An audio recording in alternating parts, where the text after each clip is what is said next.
Good morning, ladies and gentlemen. Welcome to the Planning Committee meeting of Wednesday the 24th of June. Apologies for the slight delay in starting. It was due to the members of the public who are interested in both this item and the following one. And thank you to Catherine for administering that suitably. Without further ado then, let's get straight onto the agenda. A few procedural items to start with. Do we have any declarations of interest from members of the committee? None to report, thank you. Confirmation of the minutes as previously circulated as a correct record. I'm happy to have a quick show of hands if we may. Thank you very much. That's okay. Details of any substitute members, Catherine? Thank you, Chairman. No substitutes, just an apology from Councillor Ledger. Thank you very much.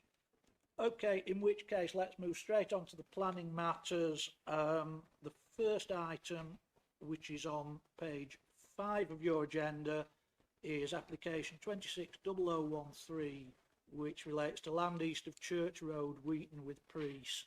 I'll hand over to Andrew Stell, who will give a brief introduction. We'll then pause for speakers, which will be controlled by Martin, the Deputy Chairman, and then we'll continue with the presentation and the debate, the questions and debate, and we'll then take a vote on the item. So over to you, Andrew. Thank you.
Realise I've not had the microphone on, so apologies for that.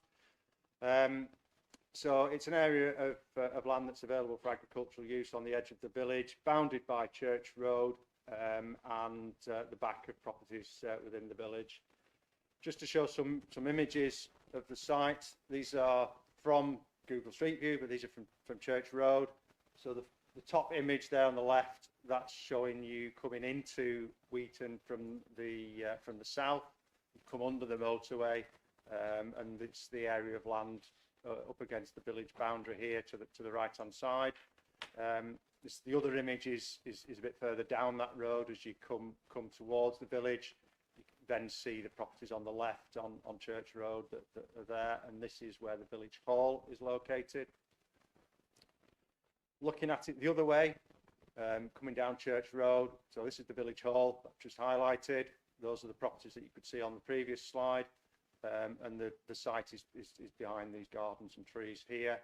And as we come a bit further down that road, you can begin to see the site here. So you can see that it is rising up slightly above road level, and has hedge frontage to the road at present. And there's a substation in this corner. Final set of images looking from Knowsley Crescent, which is just off to one side. This is the village hall again here as a point of reference. That's the conifer tree you could see on the previous picture.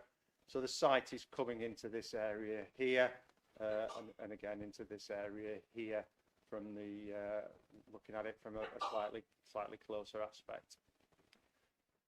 So the application, this is the last slide before the speakers. So the application is in outline. but with an application of this nature, we would normally get an indicative layout plan just to demonstrate that the quantum of development that's being sought, so the 49 dwellings being sought here, could be accommodated on the site.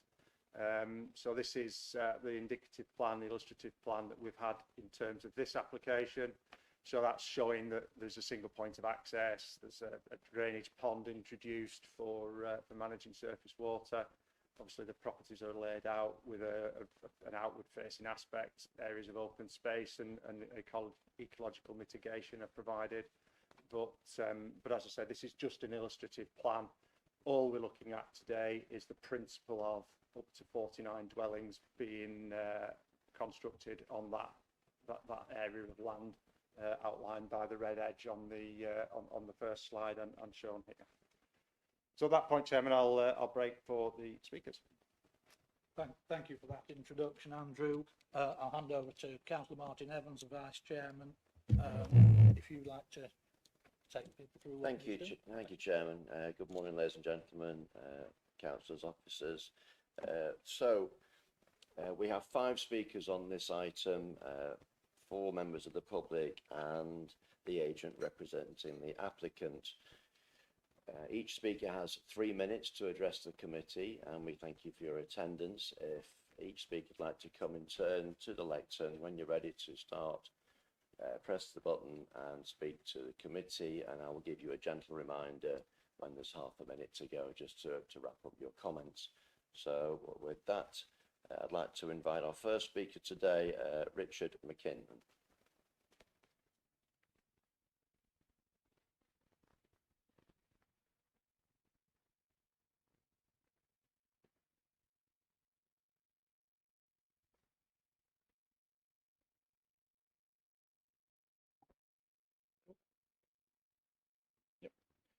Good morning. My name is Richard McKinnon and I'm speaking on behalf of the residents of Wheaton.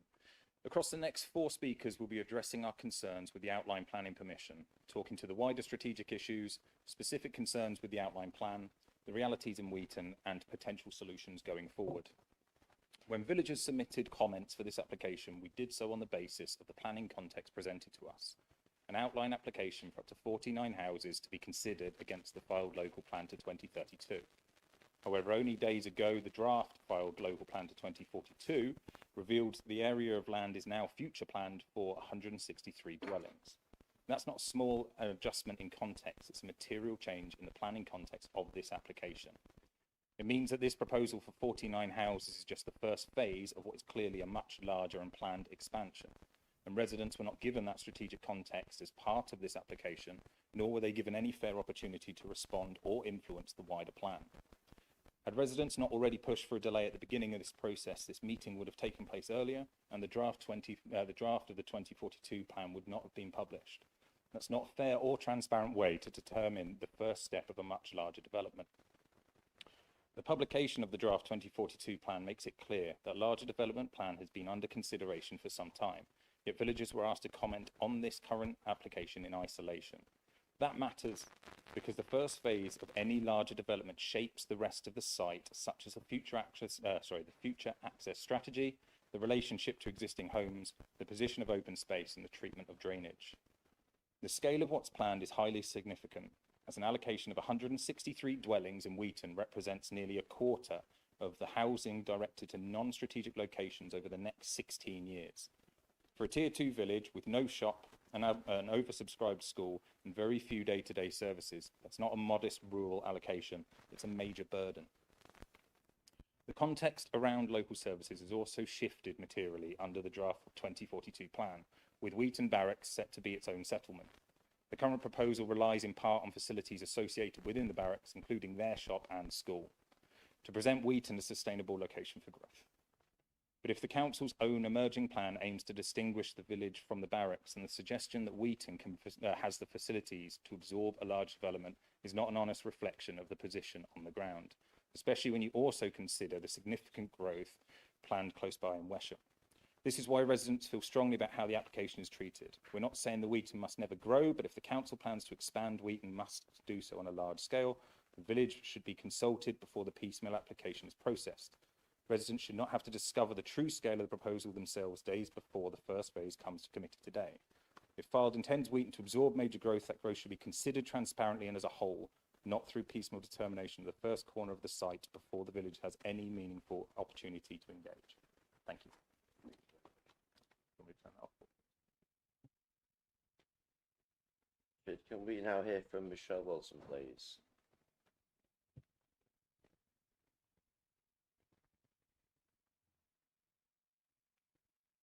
Before Michelle speaks, good morning, Councillor Settle. May I just remind you that as the debate on this, or the presentation on this item started, you can listen and take part, but you won't be able to vote on the item. Thank you.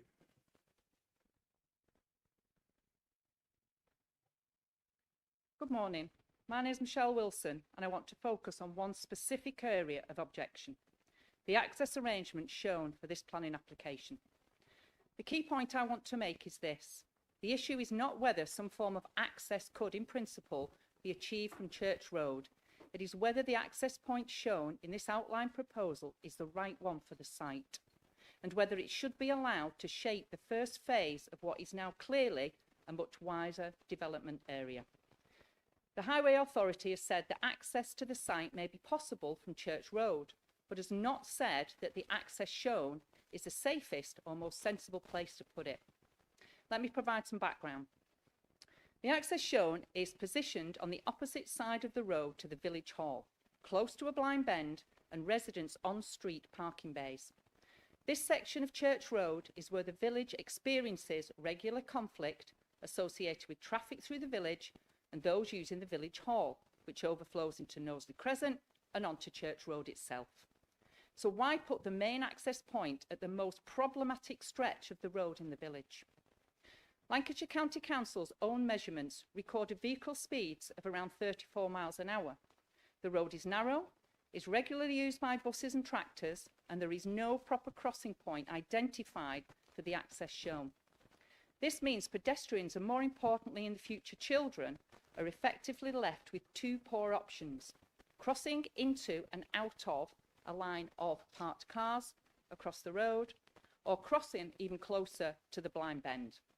Neither is safe arrangements, particularly if this is to become the principal access to the first phase of a much wider site. This area is also known surface water pinch point. It's prone to flooding, so the concern is not just about the high wave conflict, but also the proposed access is being pushed into a location that is already one of the weakest parts of the site frontage in both movement and drainage terms. But there is a second, equally important point here in planning terms. The access point shown is intrinsically linked to hedgerow loss and biodiversity net gain.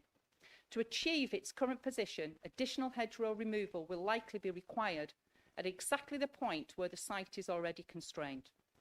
By contrast, moving the access further up Church Road would naturally provide better visibility and reduce the extent of hedgerow removal.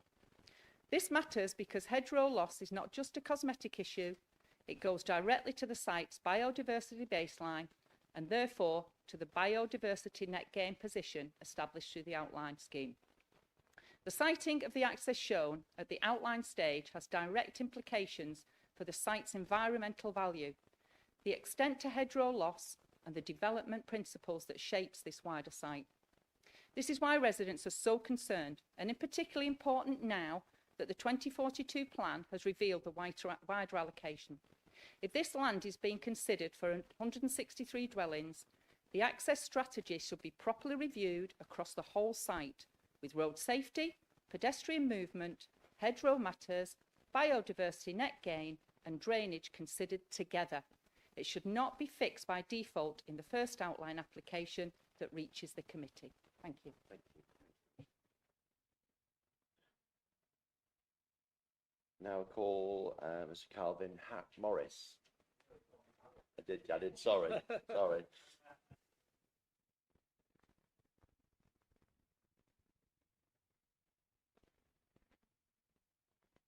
Nick? Oh no, it's on. Firstly, I want to reiterate what the first two speakers have said, there is a wider issue, although speculation, that 163 houses are being pushed onto Eton within smaller developments without any mention of social value for the villagers. Also, the proposed entrance to the development has no mention of safe crossings. This is also needed at St Michael's Close, which was built some time ago. Impact on roads such as potholes needs addressing, along with the already known flooding problems on Church Road. We need assurances, along with the proposed pond, that the flooding issues will be tackled as part of the developments. I wish to address the following points concerning Wheaton not being able to absorb this capacity of houses, as it has limited facilities. Consultation with some residents has highlighted the following issues, although further talks are needed. Firstly, limited paths going out of the village towards Plumpton, St Anne's Westby Church, St Michael's CE School, Mythup and the Mile Track. More paths would benefit walkers, churchgoers, children and families, and dog walkers, which would impact positively on people's well-being and mental health. Traffic flow would increase, which would not only impact on Wheaton Village, but also surrounding areas such as Plumpton. On a side note, Plumpton and Wheaton are close neighbours and should have full walking access to each other. Extending the path from St Michael's to the railway bridge would allow Plumptoners to access St Michael's Church and School, the village pub, the village hall, as well as any other social value added. Wheatoners would be able to walk safely to Westby Catholic Church. In addition, adequate street lighting and improved bus service needs consideration.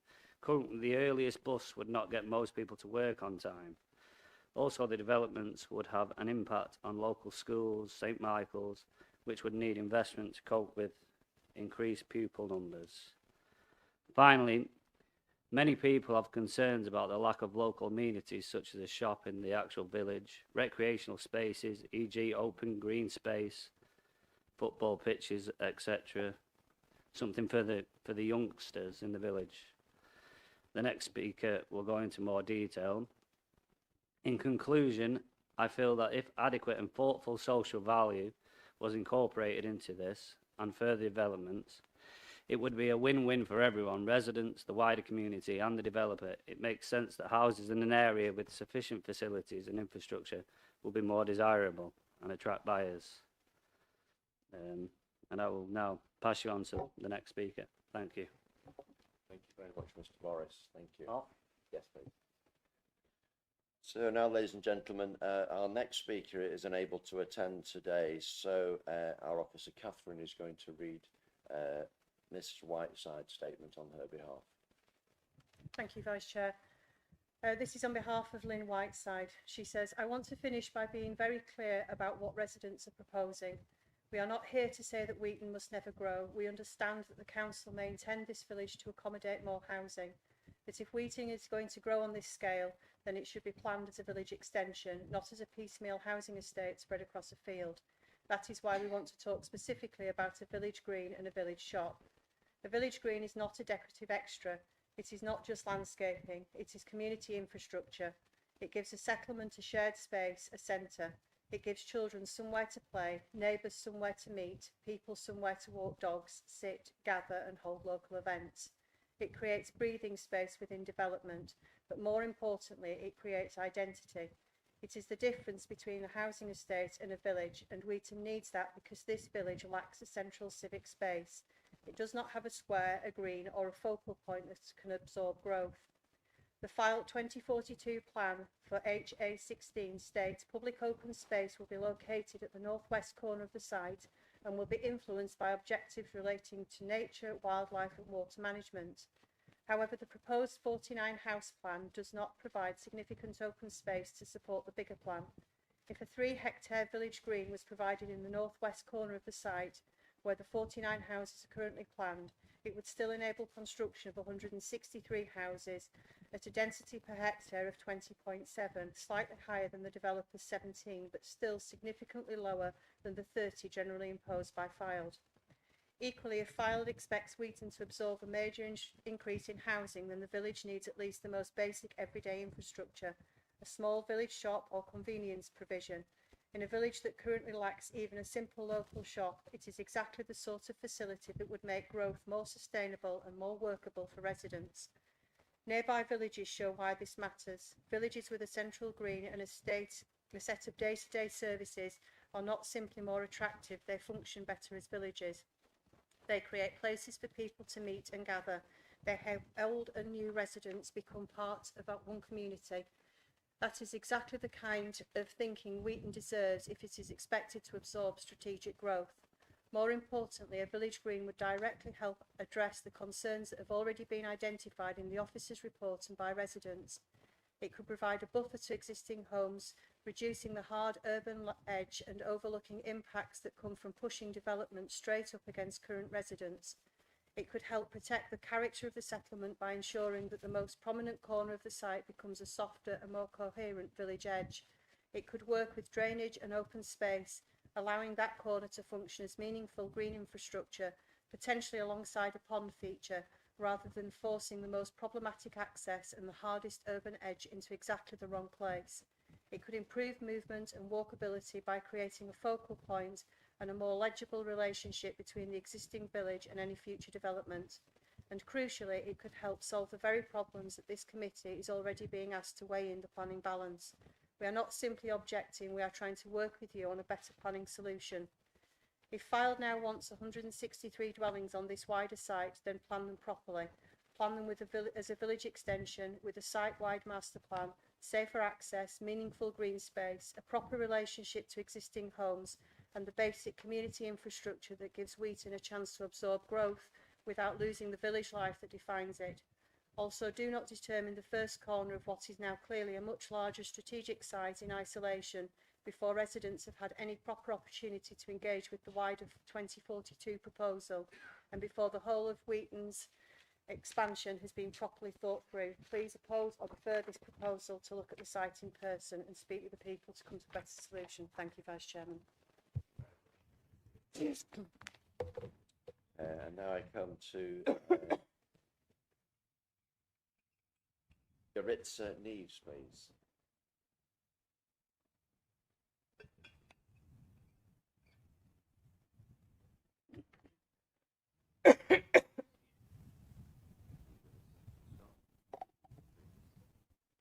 Good morning, Chair and Councillors. Thank you for the opportunity to speak. My name is Yaritza Nieves, and I'm a planner with DePaul Associates.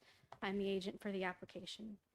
The application before you today is for up to 49 dwellings. It is an outline application with all matters reserved.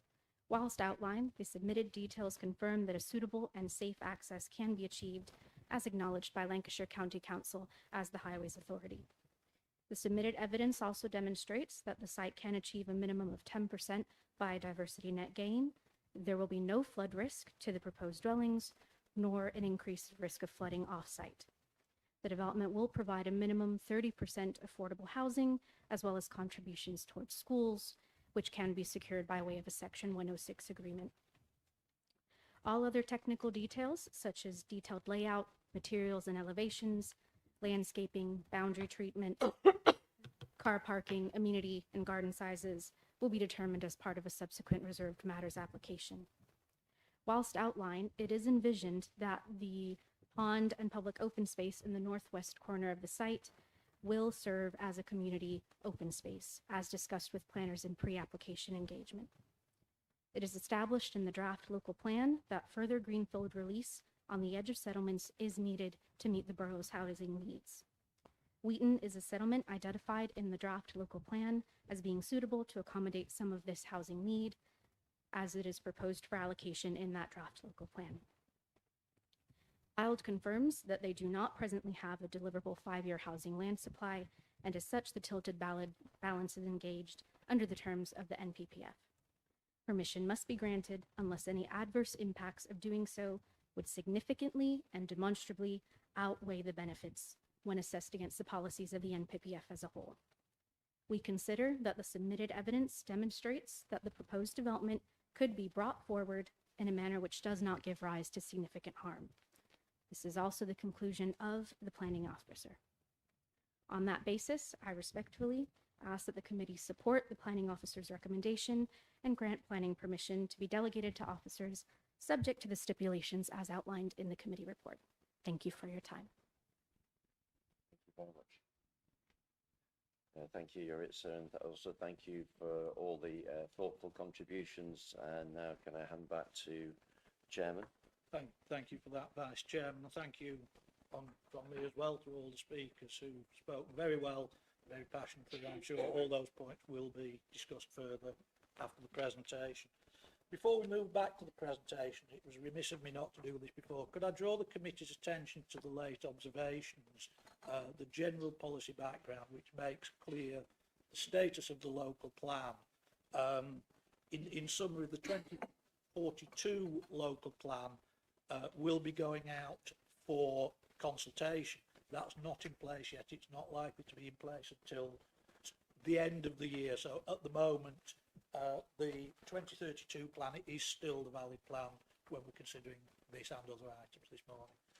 Andrew, over to you now to continue with the presentation. Thank you.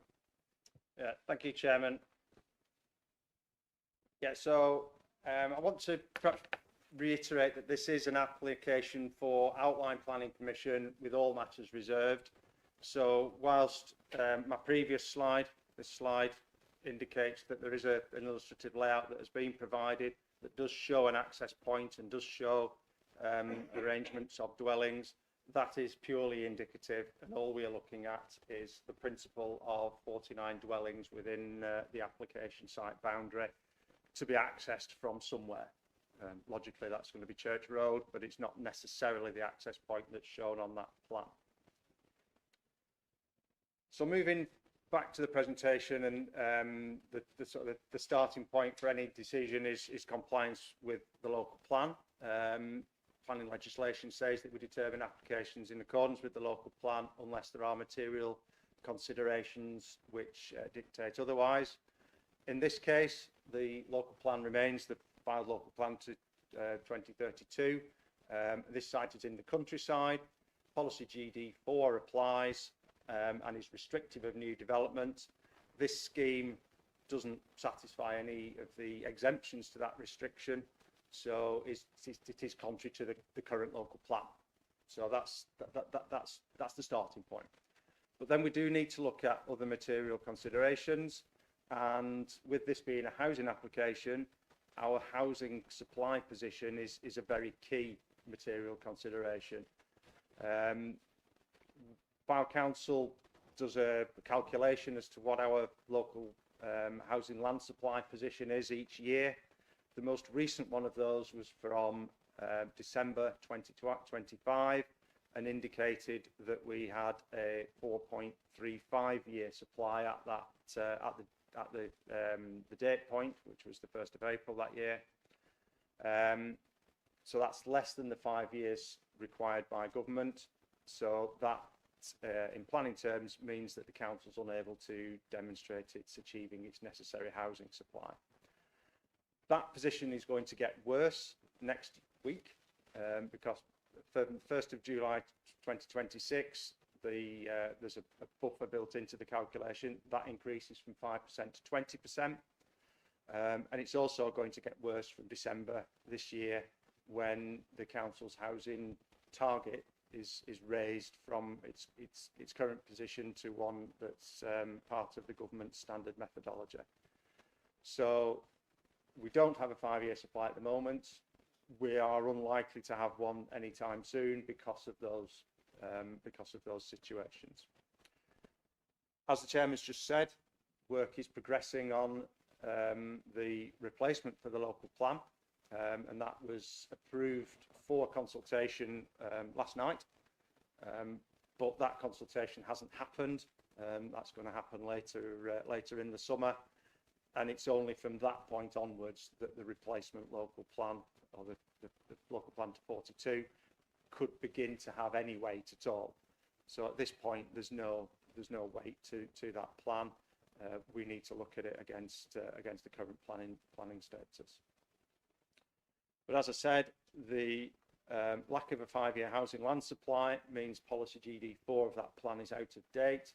And in planning terms, there's what's called the tilted balance, which means there's a presumption in favour of sustainable development unless there are particular circumstances.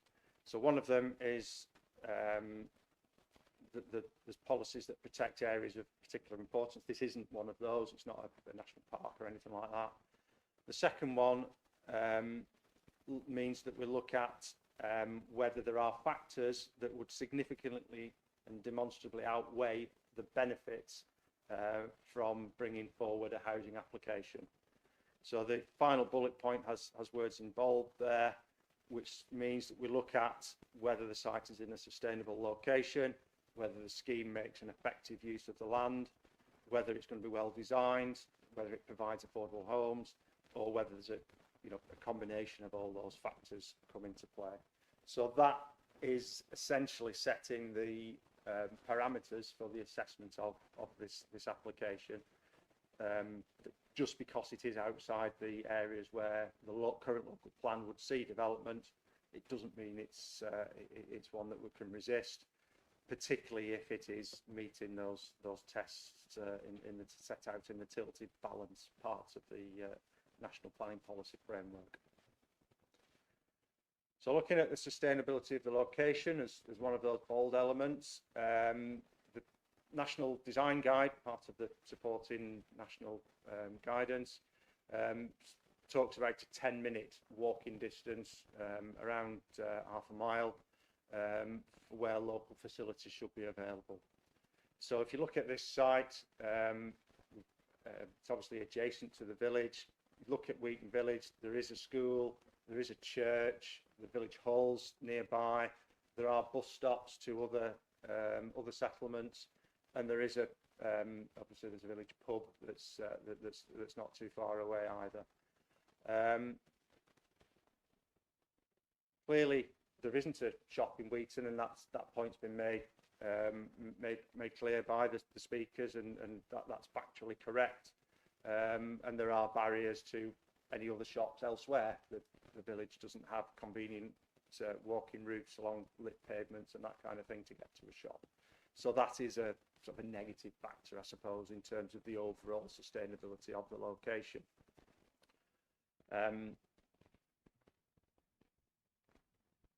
So this slide, I've dropped that indicative layout onto the plan, onto the aerial image of the village, really to try and illustrate the next bullet, which is the effective use of land. In this case, one of the speakers mentioned it, the scheme promotes 17 dwellings per hectare, which is much less than the 30 dwellings per hectare, which is the council's target for as a starting point for housing developments. But planning guidance refers to densities being there to reflect the surroundings. Clearly, Wheaton, rural village that has a range of densities across it, but it is generally more relaxed than perhaps St Anne's or Lytham. This site will also need to provide the access arrangements. It will need to provide surface water management. There will need to be landscaping. There will need to be areas of open space. So whilst it is less than the 30, and notably less than the 30, with the context of the site and the elements that it needs to provide, we're satisfied as officers that it's delivering an effective use of that part of the site. Sorry, an effective use of the land. The layout, appearance and landscaping, which would confirm how it is used and exactly how many dwellings and where they're laid out, are not for consideration here, but will come back to officers through any reserved matters application that's made if outline planning permission is granted. In terms of landscape impact, the site is greenfield. It is slightly elevated above road level, so the development of it will lead to some impact on the character of Church Road and the outlook from various properties around it. But in other respects, the site is surrounded by, or it's got built development on two sides, Church Road and on the village side. On the other side, you've got influence from the M55 motorway, which is elevated above road level. So these all serve to reduce the landscape harm that comes from the development. And again, the density and the size of the site allows for landscaping to be introduced to address some of those impacts. Looking at the access points, this isn't for consideration here, but the site in terms of the exact position and the geometry and design of the access, but the site does have frontage to Church Road, so that the road is straight at that point. It would be achievable to provide good visibility from an access point. Yes, you'd need to remove the hedge, but there would be space to provide for pedestrian footway on the site, presumably replace the hedge behind that, and provide crossing connections and other details that you would need to ensure the site has good connectivity to the village and vice versa. The Highway Authority obviously consulted on all applications, and there's no objections from them, subject to the sort of standard comments about the details of the access being submitted at later dates. And there's not been any requests for any public transport enhancements in the village from the Highway Authority.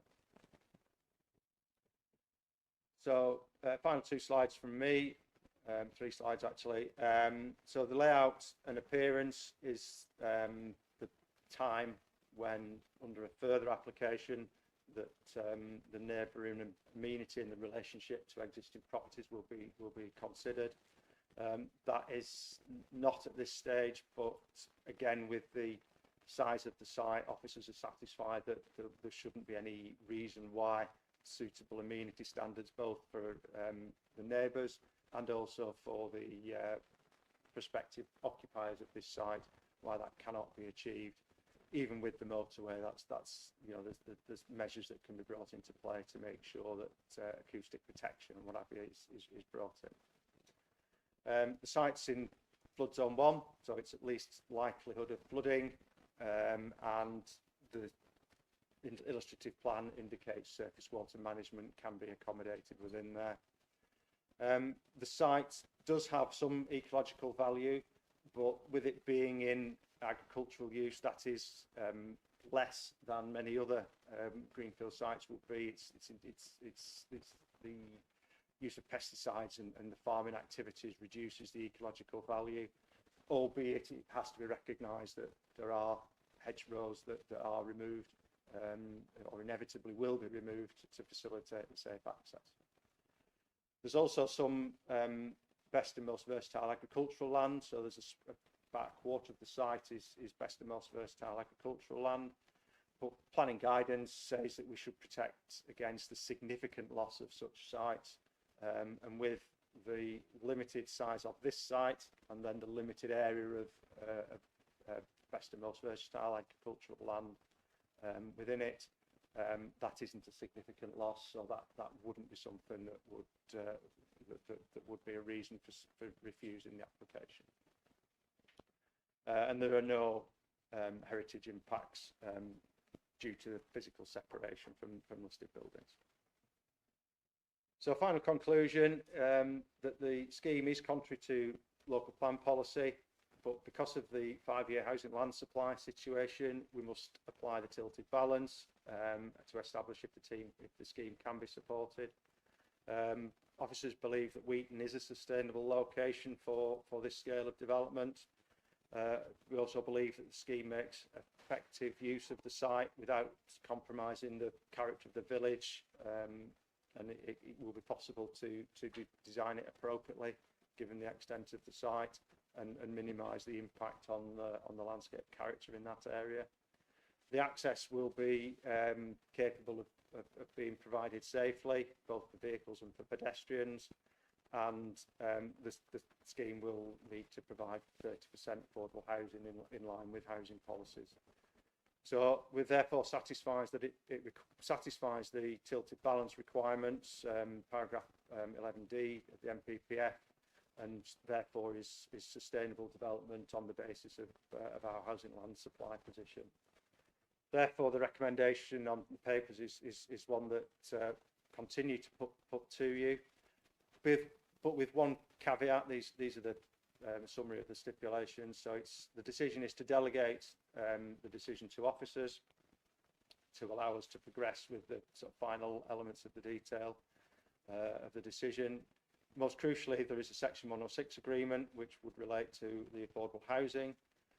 There's also a requirement in the agenda papers for that to relate to education provision. I'd like to revise the resolution in respect of education provision to allow a little bit more flexibility in terms of what that could relate to. There's a potential that the education request may change from that which is in front of us at present. So I want to amend the resolution to allow for flexibility to deal with that. There's a request for contributions towards health provision, and then there's a monitoring to make sure that the council's cost of checking that all these are provided are covered. There's also stipulations relating to a schedule of planning conditions which are standard and would be appropriate for this site, and then the National Biodiversity Net Gain condition, which is a part of any planning permission. But subject to that tweak there, Chairman, pass the matter to you and recommend that officers are delegated as in the agenda papers. Many thanks for that presentation, Andrew. Let's open it up to members of the committee now for questions and debate. Before we go to the first question, just a very, very brief reminder, committee, about microphone etiquette. Please turn it on, speak towards it, and turn it off when you finish speaking. Thank you. And the first hand to go up was Councillor Farrington. Thank you, Chair, and thank you for the in-depth presentation, Andrew. Yeah, just I'm sure we're going to dance around quite a few of the points on here, so I'm not going to try and go through everything in my notes because I'm sure they'll get covered in time. I think the obvious thing that stood out for me is just given the background, we are between a sort of rock and a hard place, or some shale and sandy places. If you listen to the steering group last night in terms of what land is accessible to build on, and we do have a central government obligation to which is becoming more onerous to fulfil our quotas. That said, whilst this is a matter, an application in principle, I'm slightly confused. There seems to be a couple of contradictions arising as to whether certain things are fixed or whether they're open to more debate and changes. I think in particular the access point, because listening to speaker 2 there, who I thought put a very good presentation in, Michelle Wilson, it seems to me that the local residents have believed that access point is set in stone or tarmac, and it's not going to change. Now, given the evidence she talked about in terms of flooding on that corner, the average speed, it just worries me slightly that that is fixed potentially. And maybe my question would be for the officer, are we waving through something that's problematic and dangerous to people, or will there be further opportunities for that to be investigated and changed? Thank you. Thank you. Can I bring Andrew back in on that point, please? Yeah, this is an application with all matters reserved. One of the matters that includes is the access. So the point of the access point to the site, the geometry, the design, the arrangements for it, any modifications to the highway network to accommodate it, none of that is covered as part of this decision. So that is not fixed. The access point logically has to be at some point of the site frontage with Church Road, because that's the only highway that butts the site. But beyond that, there is no certainty. So whilst the illustrative plan indicates an access point on it, that is entirely indicative, and it could move anywhere up and down that boundary that's shared with Church Road. Come further. Whether you see the allocation, the local plan allocates or proposes the allocation of the land that's also within the applicant's control in on this slide. So that's the area within the red and blue collectively.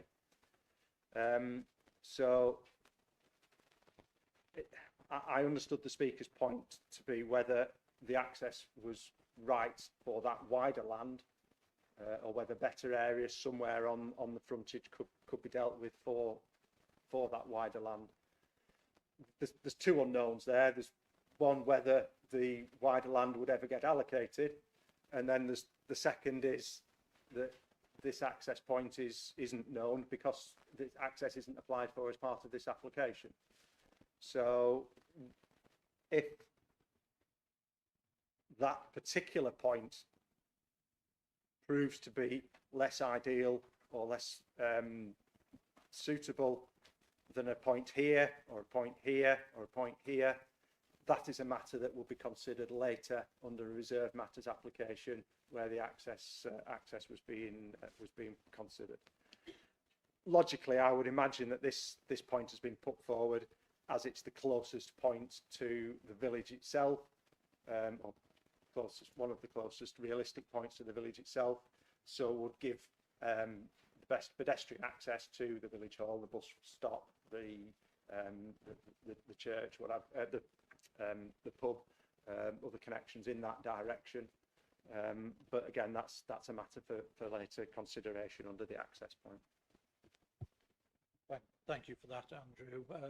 Does that cover your question, Councillor? Yeah, I've got a few other questions, but I think other people probably cover them. I don't want to hog the mic, so I'll hand back.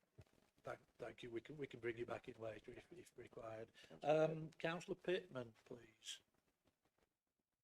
Thank you, Chairman, and thank you for the contribution by Andrew and the speakers. I thought that was particularly well divided up in terms of the points that matter. I do have a lot of sympathy for the residents of Wheaton in terms of being, what shall we say, coming to realise that you can't hide from development any longer. And I come from a parish where basically they tried to prevent it, which didn't come off. Neighbourhood planning is certainly important for Wheaton, and I would hope that because the residents are already seeing the consequences of what has happened so far, and now see the neighbourhood, the local plan coming to get them, that will continue, and they can basically cooperate and be fully part of what they need to be, I'm not saying in control of, but being able to contribute to. I appreciate what was said, that no, there doesn't have to be any transport contribution for the 106, but I would question whether Wheaton does need better public transport, particularly at weekends. I don't think it's well connected. It's going to need good connections with Kirkham, and maybe that should be looked at again. I'm not sure just exactly what triggers off a transport contribution.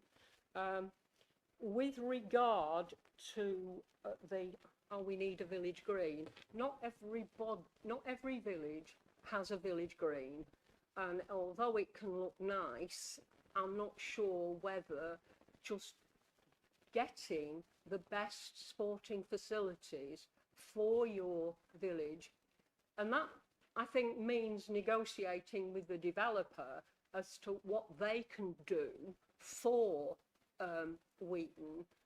And I hope that that can go ahead, because it is important. If you're going to increase the size of a village, then it is going to need, yes, a shop, but there's always Tesco ready to move in, I'm sure. But it also needs sporting facilities for kids, and it can't just all be accommodated in the village hall. So I do think there's a lot more work to be done. Neighbourhood planning is now really important, even for villages that have so far escaped the onslaught of more development. And I regard this as a bit of a wake-up call for any village that has thought we're not going to get any, we've not been included so far. But I do hope that negotiations about the access are fruitful, and it does bear in mind what future developments are going to be in Wheaton, and it's the best choice for that wider development. Thank you. Thank you, Councillor Pittman. I think you make very valid points, particularly about neighbourhood plans. They are an important part and will become increasingly so moving forward, and maybe there's something there for the residents and the parish council to consider. On your other points about access, Andrew, did you have any response, anything to add to that?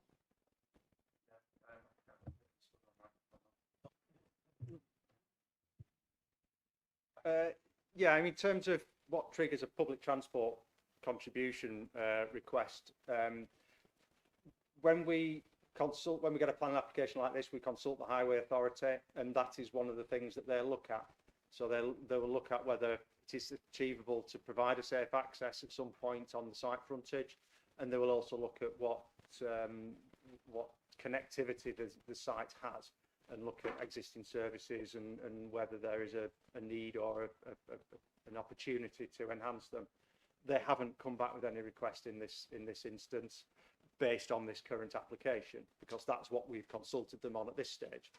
As the local plan progresses, mentioned earlier, it was at executive last night, so when the public consultation on that local plan with that wider allocation is undertaken, there will also be a consultation with the local highway authority, and I suspect that may be the point that they consider the point you make about the adequacy of bus services and whether they can be subsidised by development to increase the frequency or extend the operation times. Thank you for that, Andrew. Councillor Goodman. Thank you very much, Chair. I've been listening very carefully to everything that everyone said. This may seem, Andrew, quite insignificant, but I wondered if we could go back to the other matters slide. It was about 3 before the end. Yes. I'm a little confused. I wondered if you would explain the first two to me. The ensure amenity of existing occupiers and also the motorway. I don't know why I don't know what those two things mean, but could you say a little bit more about them, please?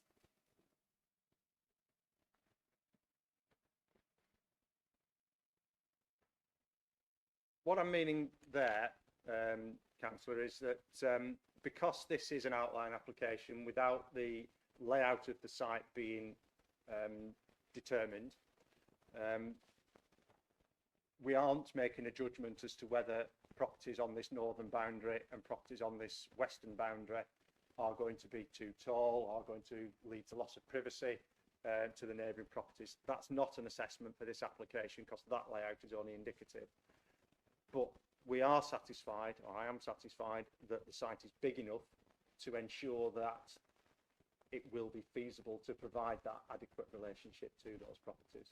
So when I talk about amenity of neighbours being adequately protected, that's what I'm meaning there. With regards to the motorway, perhaps it was a little clumsily worded. Obviously, the motorway is relatively close to the site. It's a noise source, it's elevated, so it can impact on the amenity of future occupiers. The existing residents are much further away than the residents of this site would be, so we've had to give some thought as to whether, is this so near the motorway, it's going to be inconceivable that it would be acceptable for them to have, for the occupiers of that site to have, you know, reasonable garden space that they can play in without, you know, without it harming their enjoyment of the gardens. And the view is that it could be adequately dealt with at that distance. Thank you, Andrew. That's really helpful. Thank you, Chair. Thank you for that. Councillor Nixon, please. Thank you, Chair. Thank you, Andrew. Looking at that particular picture, and there are some, well, there's lots of question marks over the access point. That does seem to be one of the biggest concerns for residents. The blue outline, which is pretty much the whole of that field, that although we're not particularly considering the 2042 plan, but that will fall into that 2042 plan. So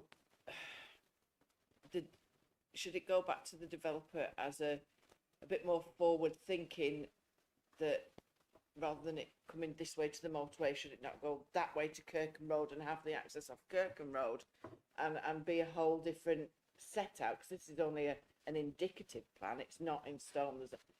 Because eventually it's going to be, you know, there's no point in hiding around it. I know we're not supposed to consider it, but it is what it is. We all know it is. So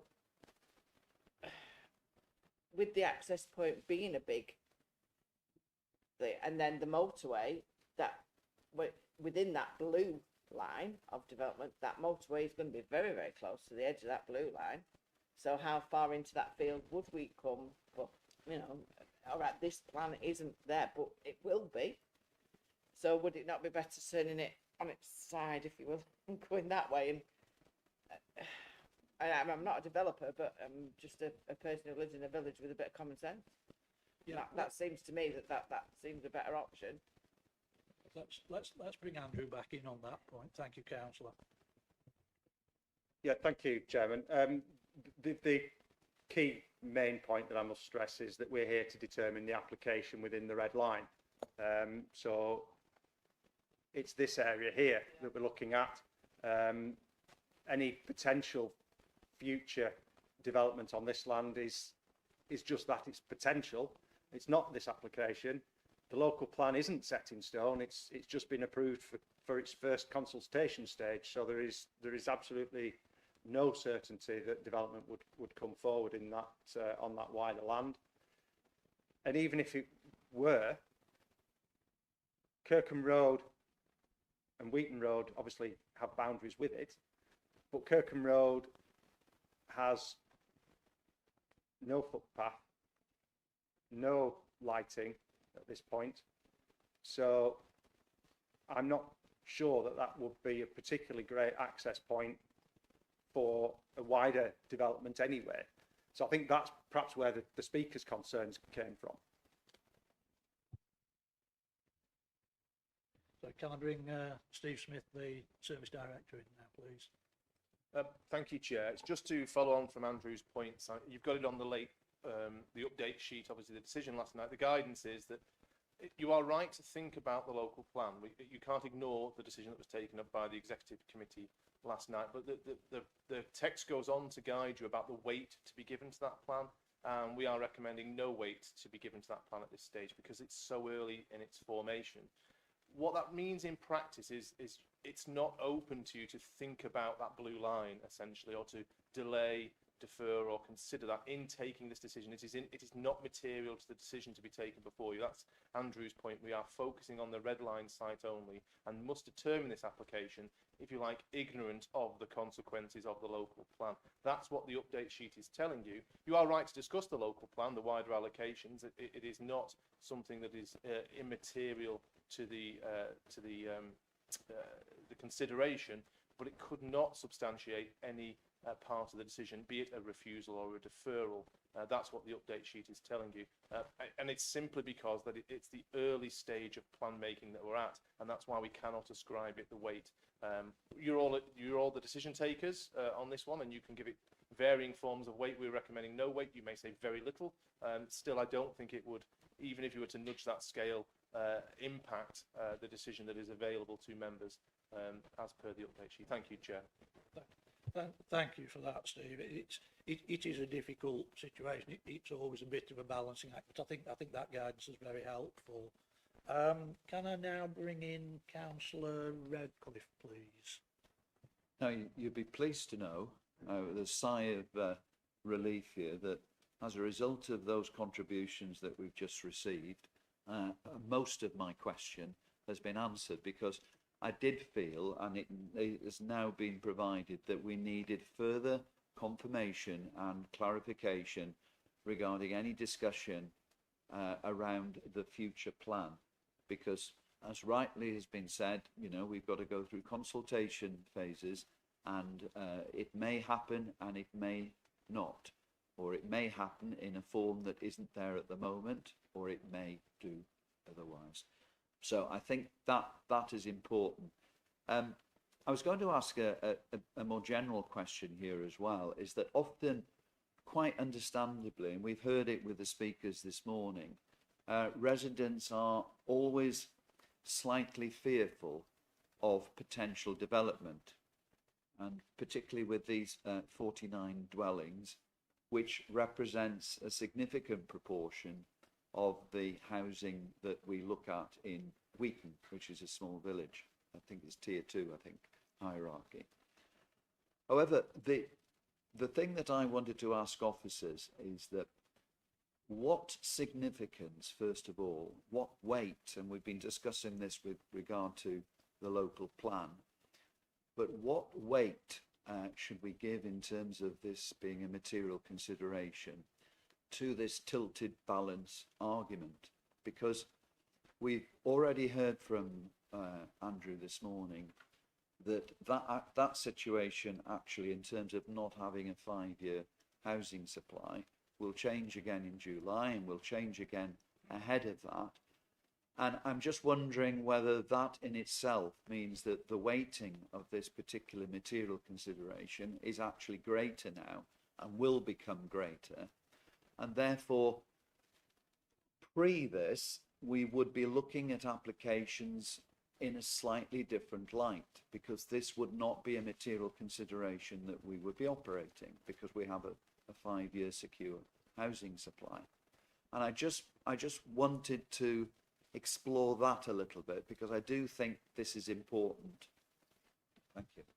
Thank you, Councillor Radcliffe. I completely agree. I think it is a very important point. Can I ask Andrew to address that, please? Yeah, the lack of a 5-year housing land supply, which engages the tilted balance, is something that must be given very significant weight in our determination of a residential planning application.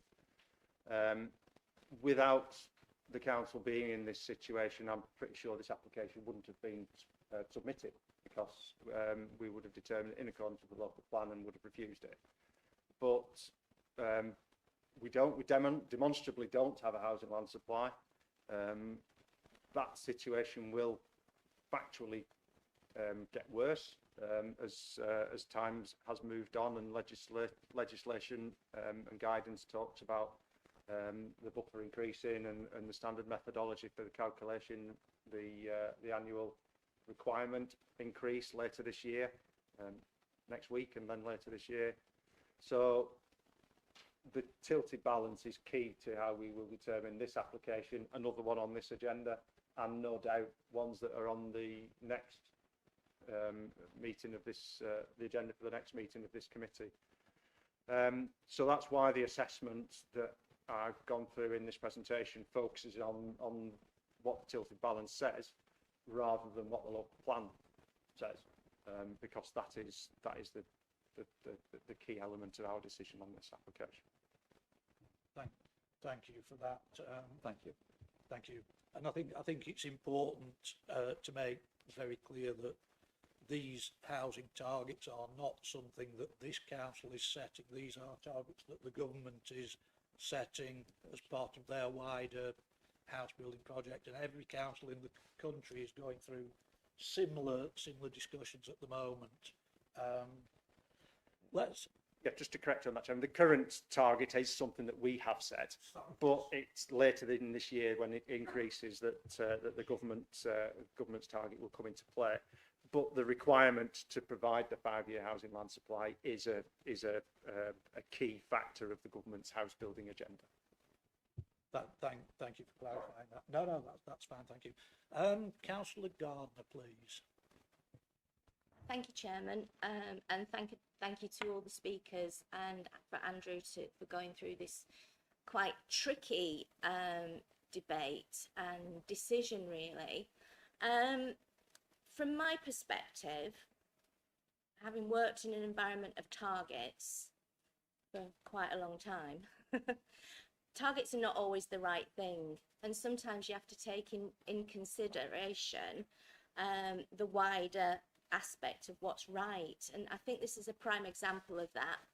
I think a number of speakers have spoken about excellent neighbourhood planning, and you know, there's an opportunity to be achieved here with excellent neighbourhood planning, and I'm really concerned that we could put the cart before the horse when we could actually, you know, develop a wonderful village for Files. So, you know, I'm very much listening to Speaker 4. I think she needs a job in neighbourhood planning.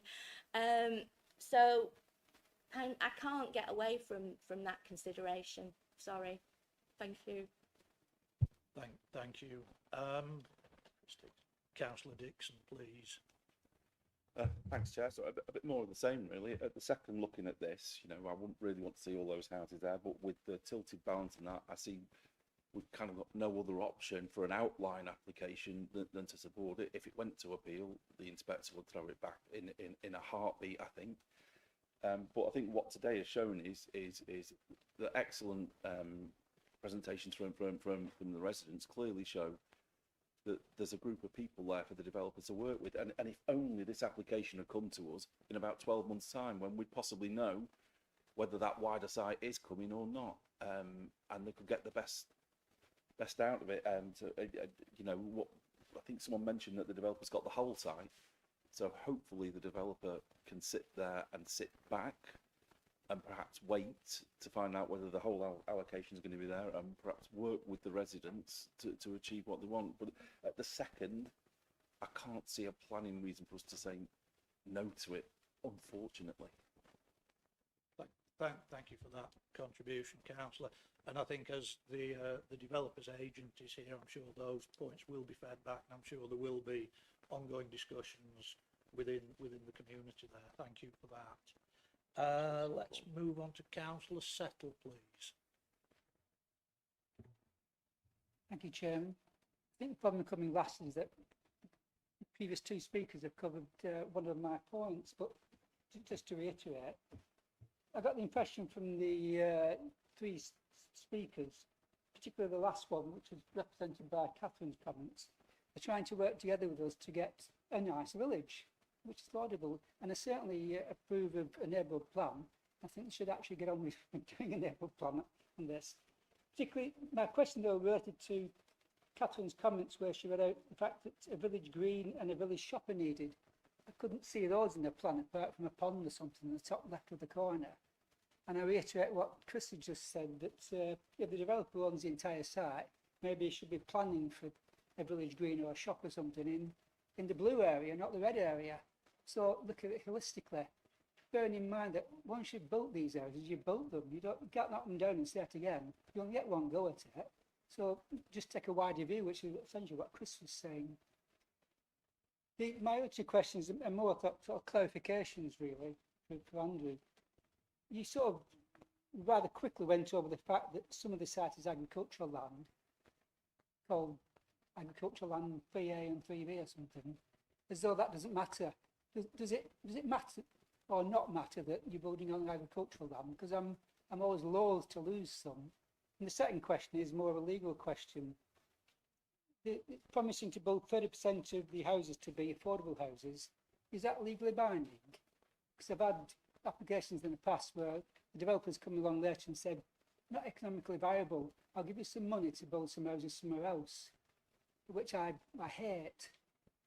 So can you tell me, if the promise now at this stage to make 30% legally so affordable housing, is that legally binding in the contract between us and them? Yes or no? Thanks. We bring Andrew back in on that, please. Yeah. Thank you.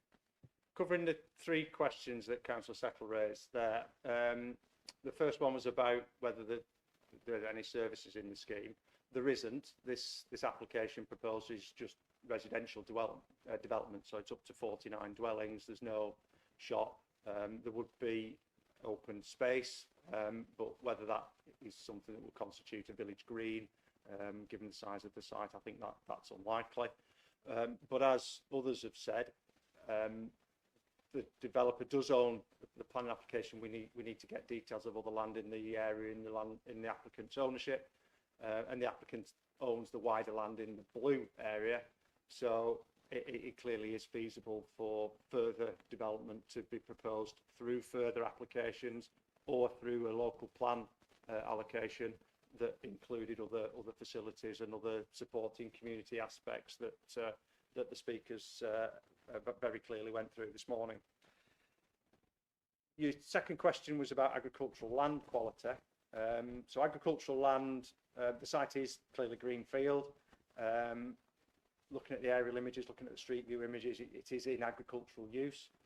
Agricultural land is graded in grades 1 to 5, and grade 1, of which there isn't any in filed, but grades 2 and then grade 3 is unhelpfully split into 3A and 3B. So grade 2 and grade 3A are what's called best and most versatile quality. So that's the best agricultural land, and that is protected by reference in the planning guidance. So where there are substantial losses of best and most versatile land, that is an issue in a planning decision. In this case, around 25% of this application site falls into grade 3A, so around 25% is best and most versatile land. But because it is a small percentage of a relatively modestly sized site, that isn't the substantial loss that his guidance has talked about. So it's not a factor that is of sufficient weight. It's a factor, but it's not a factor of sufficient weight that would outweigh the tilted balance benefits from delivering housing on the site. Your third question was about affordable housing. The resolution talks about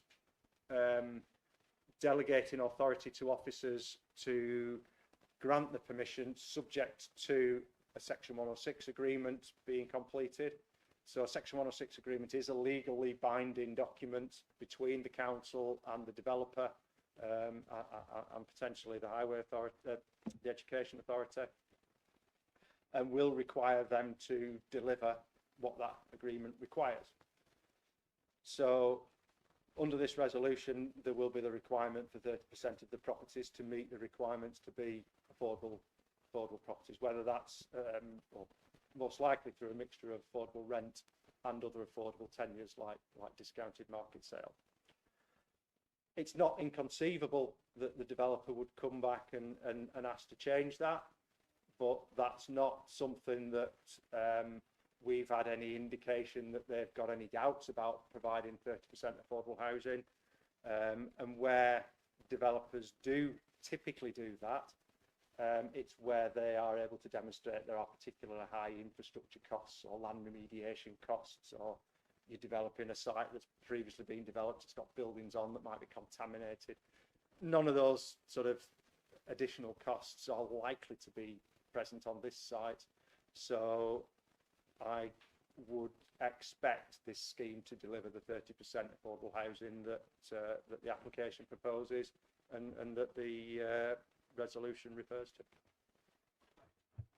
Thank you. I'm doing very reassuring, particularly on the affordable housing, that It's agricultural land, so there shouldn't be any problem. Thank you. Thank you for that. Councillor Nixon, I think you wanted to come back Yeah, I in. did, thank you. Just a couple of things.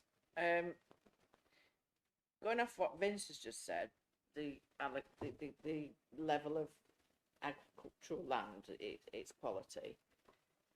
If that's like 25%, is that within the wider agricultural boundary? Or just on that side? Through you, Chairman, we're just talking about this application site, not the wider site. Yeah, right, so that's 25% on the red, right, okay, that's fine. I'm not confused, but I am a bit. I know, well, that's standard, that. Sorry. Even though the people who are doing this development own the blue, right, so even though we're not considering the future of it, they own it anyway. So they could use any part of it, in theory, to put a development forward. Now, next week, whenever. Before. Yes, but that, I mean, Because I was under the impression that, from my last comment, that we don't consider the blue anything to do with the blue. yes, that is the correct position, Yeah. Councillor. We are determining going back to the first slide, I wish I hadn't put so many slides in. Going back to the first slide, the decision that you are making today as a planning committee is I just whether. wish you hadn't put the blue thing in it, because it sort of skews it a little bit. Well, Yeah. can I just go through to be clear then? The decision to be made today Yeah. is for the outline planning permission for the erection of 49 dwellings on the land that is edged red. Right, that's fine. Also, Future plans for the land edged blue, whether it's an allocation or a future application, would be determined through different decision making. is the allocation already within our, is it already within our local plan now? It's not. The whole land, sorry, through you, Chairman, the whole of the red and the blue in the current local plan is designated as countryside under policy GD4. The emerging local plan, the local plan to 42, which will be subject to public consultation later this year, is likely to include the red and the blue as an allocation. I get it. Yeah. Okay, and the school, the funding money that's going to the school, there are 2 schools in Wheaton. Which one would it be allocated to? Do we know? The funding, the resolution that I'm suggesting leaves that open because it's school places in the area. So it's schools that would be accessible to the development, but it's not necessarily St Michael's or Wheaton Primary. Or even Staining. It's ones that are in the area that ultimately have the capacity to accommodate additional school places. It's highly unlikely the church school's going to. It's an old church building, isn't it? And it's one class entry. Never mind. Coming back to your later point, that's exactly why the flexibility is Yeah, there, is to make okay. sure that we're not getting contributions that then are not feasible to be spent. It's something that would then be discussed further with the local education authority, with the schools themselves, and taken forward further down the line. Thank you for that. Can I bring Steve Smith in, and then after Steve, I think the Vice Chairman would like to say something, and then Councillor Farrington, you'd like to speak again. Steve? Thank you, Chair. It's just a clarification. The blue line is on the screen before us, not because of the local plan, but because of the nationally set planning application form by government requires the applicant to identify land in their ownership that has a bearing on it. So you are, again, it's so you can consider the blue line. It is not our insistence or anything to do with the local plan. It is because they are required to identify other land in their ownership that interacts with the red line site. So that's why that is before us. It is not officers choosing to present an indicative allocation. It is a regulatory requirement for taking this decision, the red line and the blue line. Thank you, Chair. Thank you for that clarification. That's very useful, Steve. Vice Chairman, did you wish to? Thank you, Chairman. I think it's been a really helpful debate, and it is complicated because once we've heard about the future local plan, it's difficult to unsee something that we've seen. But as Steve and Andrew have helpfully set out, it's not something for us to consider or give any weight to today. And I think we've heard from everybody that the tilted balance is something that should be at the forefront of our decision making today. And we haven't got a substantial reason not to support this outline application. And through the discussion that we've had today, the officers are even more aware of concerns which then can be negotiated and discussed at a more formal stage. And on that basis, I feel confident that the delegation to officers will deliver and take into account those concerns. So on what I've heard in the debate, I'm happy to propose in principle, if I could get a seconder to support that position. And I think it's also important and useful to say, Chairman, that when we are talking about the future local plan, it will go out to consultation, and it's very important, vital, that we have local residents from all the villages and all the areas of Fylde that contribute to that consultation process, because that will help to strengthen whatever future local plan looks like. And I think various strands of the conversation today are valid and would be worth discussion within that wider consultation process. Thank you. Thank you, Vice Chairman. I completely agree. Let's just park your recommendation for 1 minute or so. I think we've got 2 more speakers. Councillor Farrington would like to come back, and then Councillor Gardner's indicated she'd like to come back again. Thank you.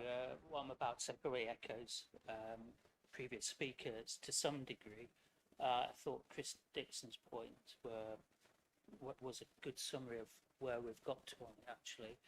I suppose in relation to that, without repeating what's been said, if we're looking at 49 of 163 potential new houses, with the tilted balance and what might happen, then we are looking at 30%. So any Section 106 monies is potentially, 30% of what could come in for the overall build. So if this is a house builder that is going to be responsible for all of that, I just wondered, and I know this isn't material to our decision, but are there mechanisms where we're having more global conversations? Because 30% of the potential revenue to improve and put the facilities in to safeguard the future of the village, rather than build, a small play area, a little garden, small bits and pieces here and there, it's far more sensible at this stage to be having those conversations and have the infrastructure put in. So I just would like some reassurance, please, that there is more of a global conversation and mechanisms that are in place so that we could get a good outcome for the village. Thank you. And I think that's a very good point, Councillor, and I think at the stage we're at now, I'm sure the Section 106 will be looked at holistically, not purely in isolation. I'm just looking to my right to get some I'm thinking about warm confirmation. Yeah, I'm not sure I can give you necessarily the confirmation in this case. The decision that we make, or that you make, on a planning application needs to relate to that application. So the contributions and the affordable housing and the drainage arrangements should relate to the development that's proposed here. So from a planning decision and a planning committee determining this application, that's where we should be. If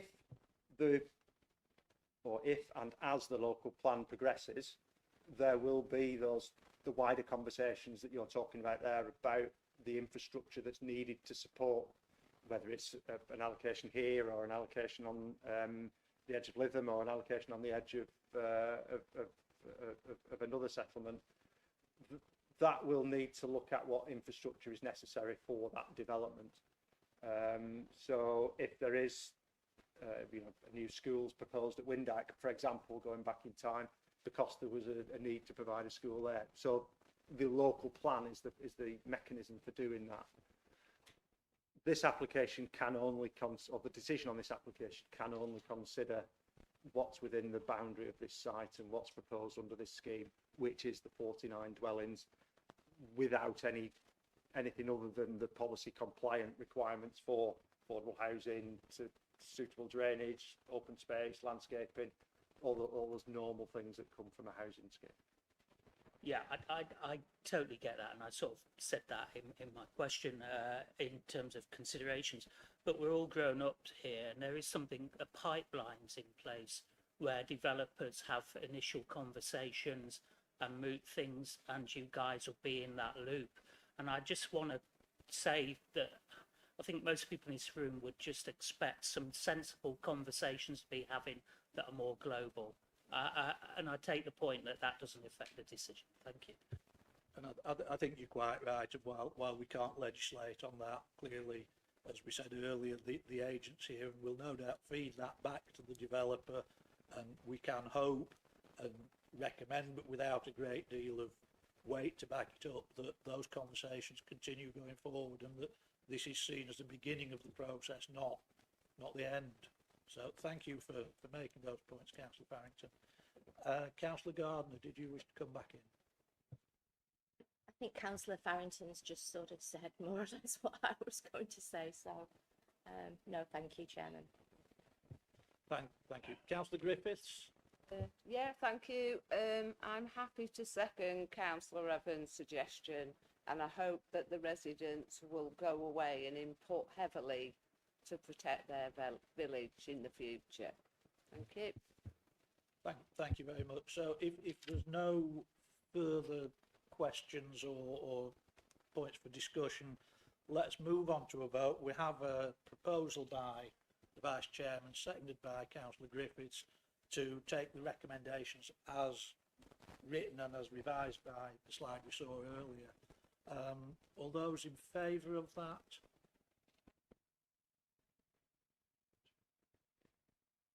Thank you. Anybody against? Any abstentions? Thank you very much.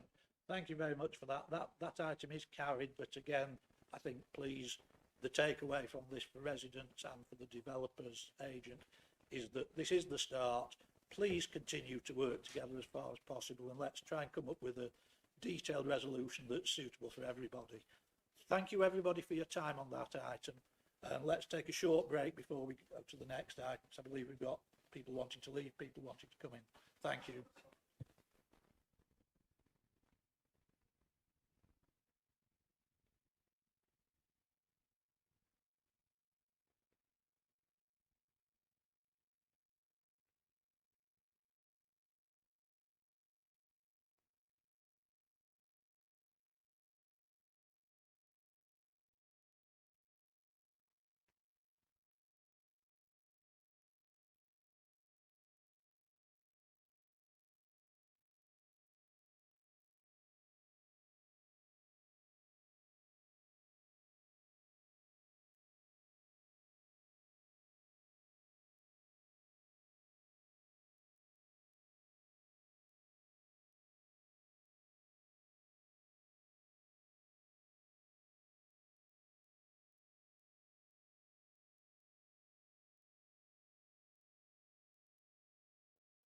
Ladies and gentlemen, I think we're about ready to commence discussion on this item, please. I suppose we need to keep our jackets on, don't we?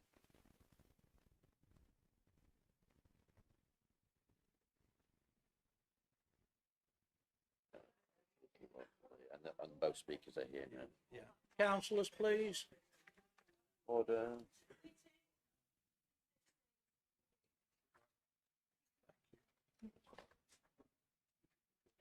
Well done, Catherine. Well done, Catherine.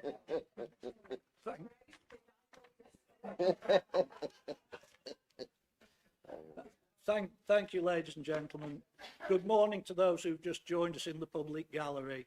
I understand it's difficult to hear at the back, even with the microphone, so if we could speak up during the discussion as much as possible. This item is application 26081 to discuss a proposed change of use of 454 Clifton Drive North St Anne's. We'll have a brief introduction from the officer, Andrew Stell. We will then break for the speakers, which break will be managed by the Vice Chairman here. We'll then continue with the remainder of the presentation. There will then be an opportunity for members of the committee to ask questions and debate what's been heard before we move to a vote. So without any further ado, thank you again for attending. Andrew, if you'd care to. Thank you, Chairman. Good morning for those who've just joined us. This application relates to a property at 454 Clifton Drive North. So from the aerial image on the screen, you'll see it's on the northern part of St Anne's as we head out towards Blackpool in that direction. It's a corner property, so it's the red square on the screen here. It's on the junction of Clifton Drive North and Todmorden Road. Generally residential properties around, mixture of flats opposite, some flats in converted dwellings, and then also standard dwelling properties. The application is site's a true bungalow. It's within the settlement area, and the proposal that we're looking at today is to change the use of the property with the application being made by the Spiritualists National Union. There are also some other works, including extensions to the garage, alterations to the access point. There's a proposal to use the frontage of the property for parking and the formation of an entrance to a ramped entrance to the building. The works to the garage would allow that to be converted into a flat, a residential flat, so the residential use is retained on the site. The Town Council have raised objection to the application based on concerns over highway impacts and neighbouring amenity impacts from the extent of the operation that was put forward in the submission, and they suggest a town centre, retail or other premises would be better. For reasons I'll explain in the remainder of the presentation, the officer's recommendation is to grant planning permission for this proposal. And before I give way to the speakers, I've just got a couple of images from that show the property. So this is obviously from the front main access onto Clifton Drive. So you can see it's a true bungalow. Garage to the side. That's the focus for the slight extension. This is the neighbouring property, and then this is second image is taken from the corner of on Todmorden Road. Slightly outdated now because there's been some modifications as part of the cycle path works that have been done last summer that put the cycle route up there, but the property remains as it's shown on that image. And at that point, I'll break for the speakers, Chairman. Many thanks for that introduction, Andrew. I'll hand over to the Vice Chairman, Councillor Martin Evans, if you can walk through the process for the speakers and bring them up to speak. Thank you, Chairman. Yes, and for the benefit of those that weren't here perhaps at the start of the meeting, each speaker gets 3 minutes at the podium. If you'd like to come up in order, and when you're ready to start speaking, just press the button at the front on the right hand side and it will turn red, and then you can make your presentation. And without further ado, I'd like to invite Mike Watson, if you'd like to come to the podium, please.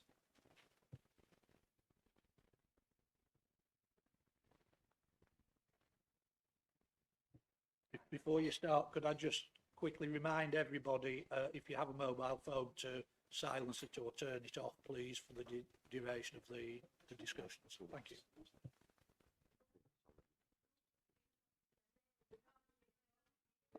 How's that now?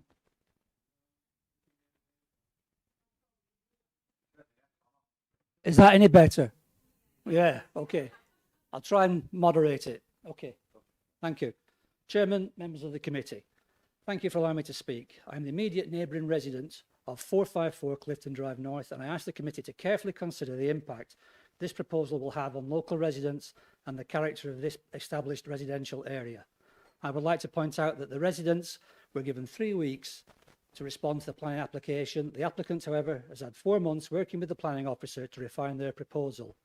I've got 3 minutes to respond to a 19-page approval report, which means I cannot possibly detail objections to the findings of the planning officer in regards to traffic, parking, residential amenity, environmental assessment, etc. All the objections originally raised by the local residents are still completely valid and could be demonstrated to be so. This application is presented as a place of worship with a maximum attendance of 40 people, together with a separate dwelling created from the existing garage. However, I believe the scale and intensity of the proposed use has been significantly underestimated. This is not a new community group starting from zero attendance. The applicant, the Spiritualist National Union, already operates from premises in Lytham and has an established membership, active programme of events and a substantial online following. The committee should therefore assess this proposal on the basis of an existing organisation relocating into a residential area rather than a small new use with limited activity. The SNU is a very well-run business organisation. They are registered as non-profit, but from their recent accounts it can be seen they have an annual turnover of over £5 million and assets of over 17 million, with substantial property investments, of which 454 Clifton Drive North would become one. This level of business is not generated by Sunday service collections and coffee mornings. The organisation's own promotional material advertises guest mediums, clairvoyance, workshops, healing crystals, dowsing, trance demonstrations, special events, fairs and private readings, all charging fees, which are promoted online and attract visitors from across the wider area. Residents are concerned that this will operate as far more than a small local place of worship and will actually function as a commercial venue hosting a variety of public events throughout the year. The committee is being asked to rely on a maximum attendance figure of 40 people, yet there appears to be no clear explanation how that figure has been calculated, will be monitored or enforced. There is also a third-party hire room. It remains unclear how often this space will be used. What safeguards are there to ensure attendance does not exceed the level stated? Finally, there are major concerns about future intensification. The application is being considered on the basis of reduced hours and limited activity. The SNU's own promotional material demonstrates a wide variety for paid events. Residents have no certainty that after a few months of operation, future applications will not seek longer opening hours, larger events or further expansion once the principle of this use has been established. 14 hours of operation each week will not generate the revenue the SNU require from this site. I would also draw the committee's attention to this property's deeds, which contain several restrictive covenants affecting the property, which limits the plot to a single private dwelling house. While I understand that restrictive covenants are a private legal matter rather than planning consideration, I believe it further demonstrates that this site was originally intended and designated for single residential occupation. This proposal brings absolutely nothing for the local residents. It would not pay business or residential rates. It takes away perfectly good family housing stock. The SNU can easily afford to build a purpose-designed facility in a more suitable location, even though it probably wouldn't fit their property investment strategy. As already done by the St Anne's Council and Civic Society, I would ask the committee to back the local residents and reject this application. Thank you.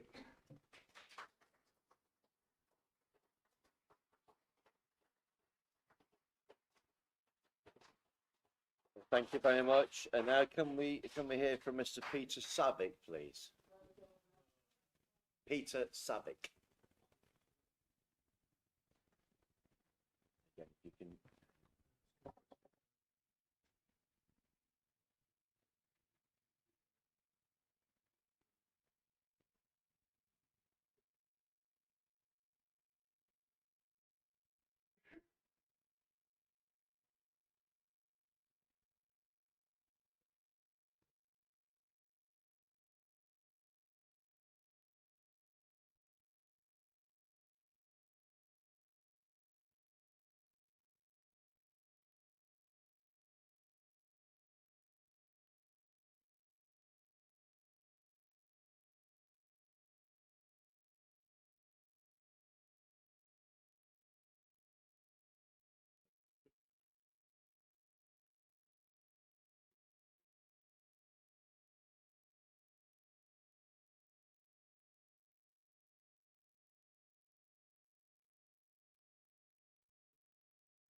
Good morning, Chair, members of the committee.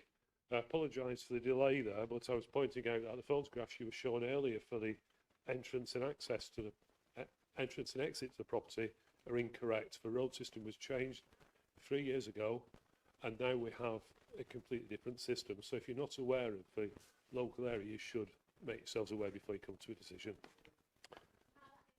You can't hear me?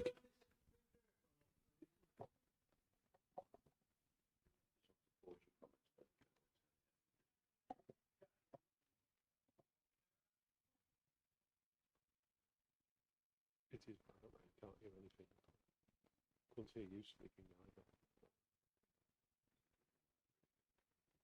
I wasn't going to say that. No.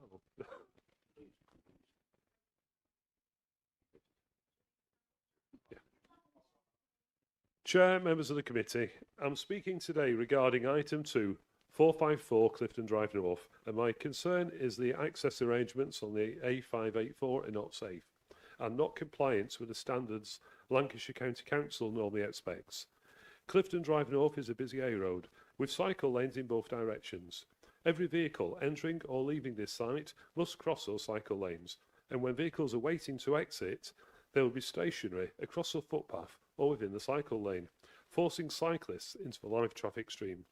This is a clear and avoidable conflict point which runs directly against the principles of safe, active travel. The second issue is queuing and obstruction.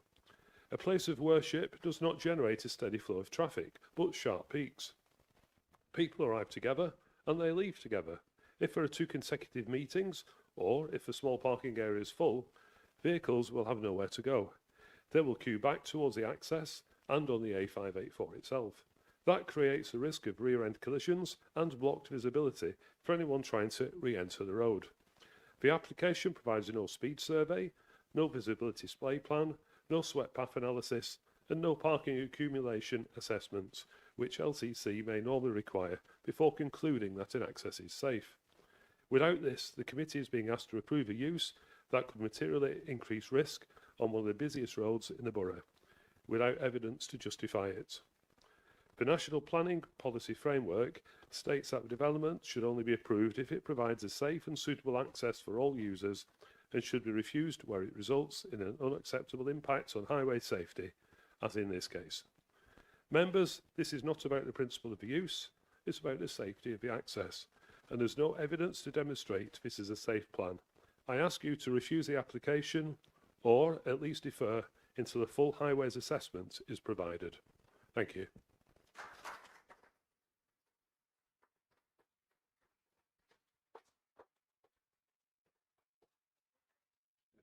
Thank you, Mr. Savitt. Now, if we can hear from the representative of the agent, Valerie William, please.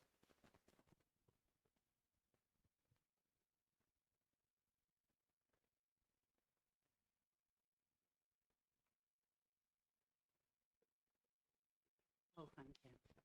Can you hear? Yes, thank you. Mr. Chairman and council members, thank you for this opportunity. My name is Val Williams and I am an ordained minister of the Spiritualist National Union. I have been asked to speak on behalf of the President and Committee of St Anne's Church. I first went to St Anne's Church in the early 1980s. I know there has been a Spiritualist church in St Anne's for at least 50 years, originally being held in the community centre on St Albans Road. Sadly, they have never owned a building. There have been many changes of committee and venues, but there has always been a Spiritualist church in this town, its latest venue being the Assembly Rooms, Lytham. I asked our organisation to purchase a building so St Anne's could have their own building, their own spiritual home. I understand there have been many objections, and I have just been accused that I am part of a business, not a religion, 4 minutes ago. Mostly it seems to be because of the parking issues. I would like to point out that Fleetwood have had a church in a residential area since the 1920s. Cleveleys have a house in the middle of a residential area, obtained in the 1980s, and Blackpool has a church in the middle of hotels. The average congregation for service is 25 to 30 people, and I am surprised to note that the council wished to impose limited opening hours. The whole aim of having a spiritualist church is because the committee wish to work within the community to enrich relations with people in the locality, as the church offers opportunities for people to come to speak with God, to have healing, and generally find a true feeling of being in a community environment.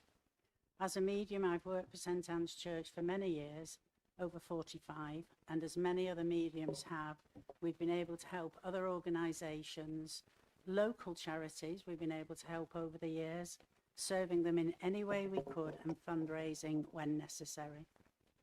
With regard to having a church in the centre of St Anne's Shops, this would surely be less viable, and congregation members would have to pay large parking fees.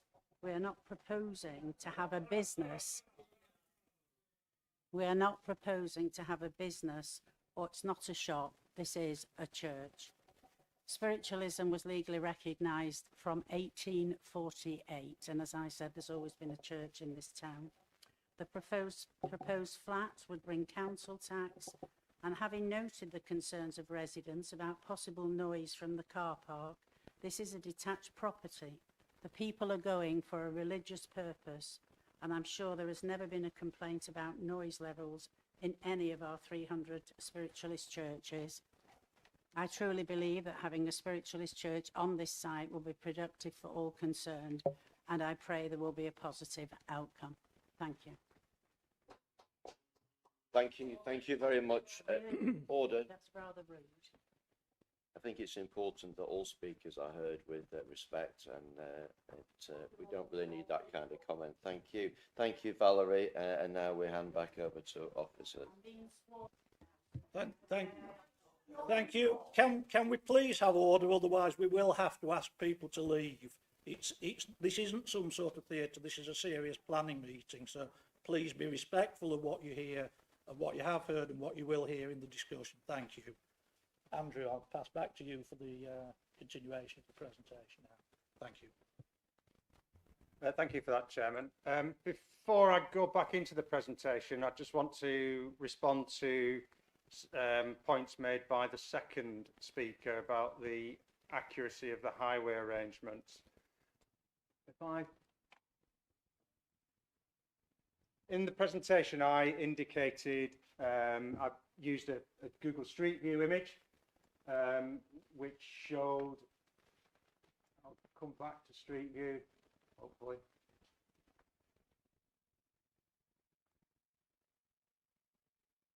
Which shows generally that arrangement. When I produced that image previously, I highlighted that that wasn't the current arrangement, and so I don't have an image that does show the Street View image as it currently is, but the aerial images do show that. So this is the property here, for the benefit of committee, on the corner of Todmorden Road, Clifton Drive North.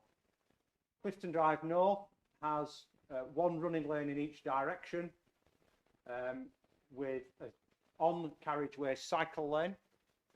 There is a pedestrian island in the road here, and tactile dropped curbs to allow for crossing immediately outside the property. Onto Todmorden Road,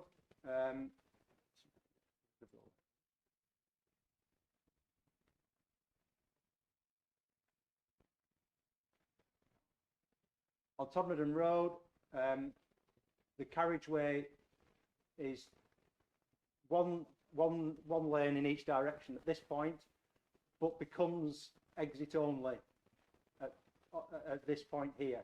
So anybody leaving this property must go right, because there is a cycle lane that comes up this side here. So the cycle lane comes across here and into the road here. So the highway situation is different to the street view position, but hopefully that gives members of the committee clarity over what the current arrangement is in terms of the pedestrian, the cycle, and the vehicle traffic use. The only thing I've not mentioned is that there's another crossing point here for pedestrians as here. So that is the factual position.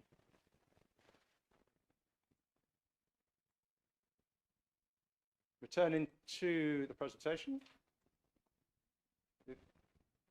Okay.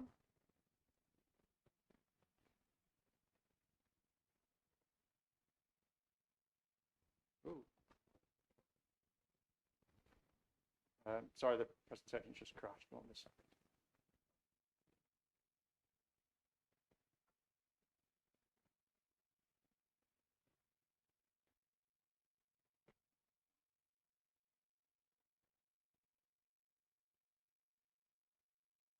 Yeah, I'm just loading it back in.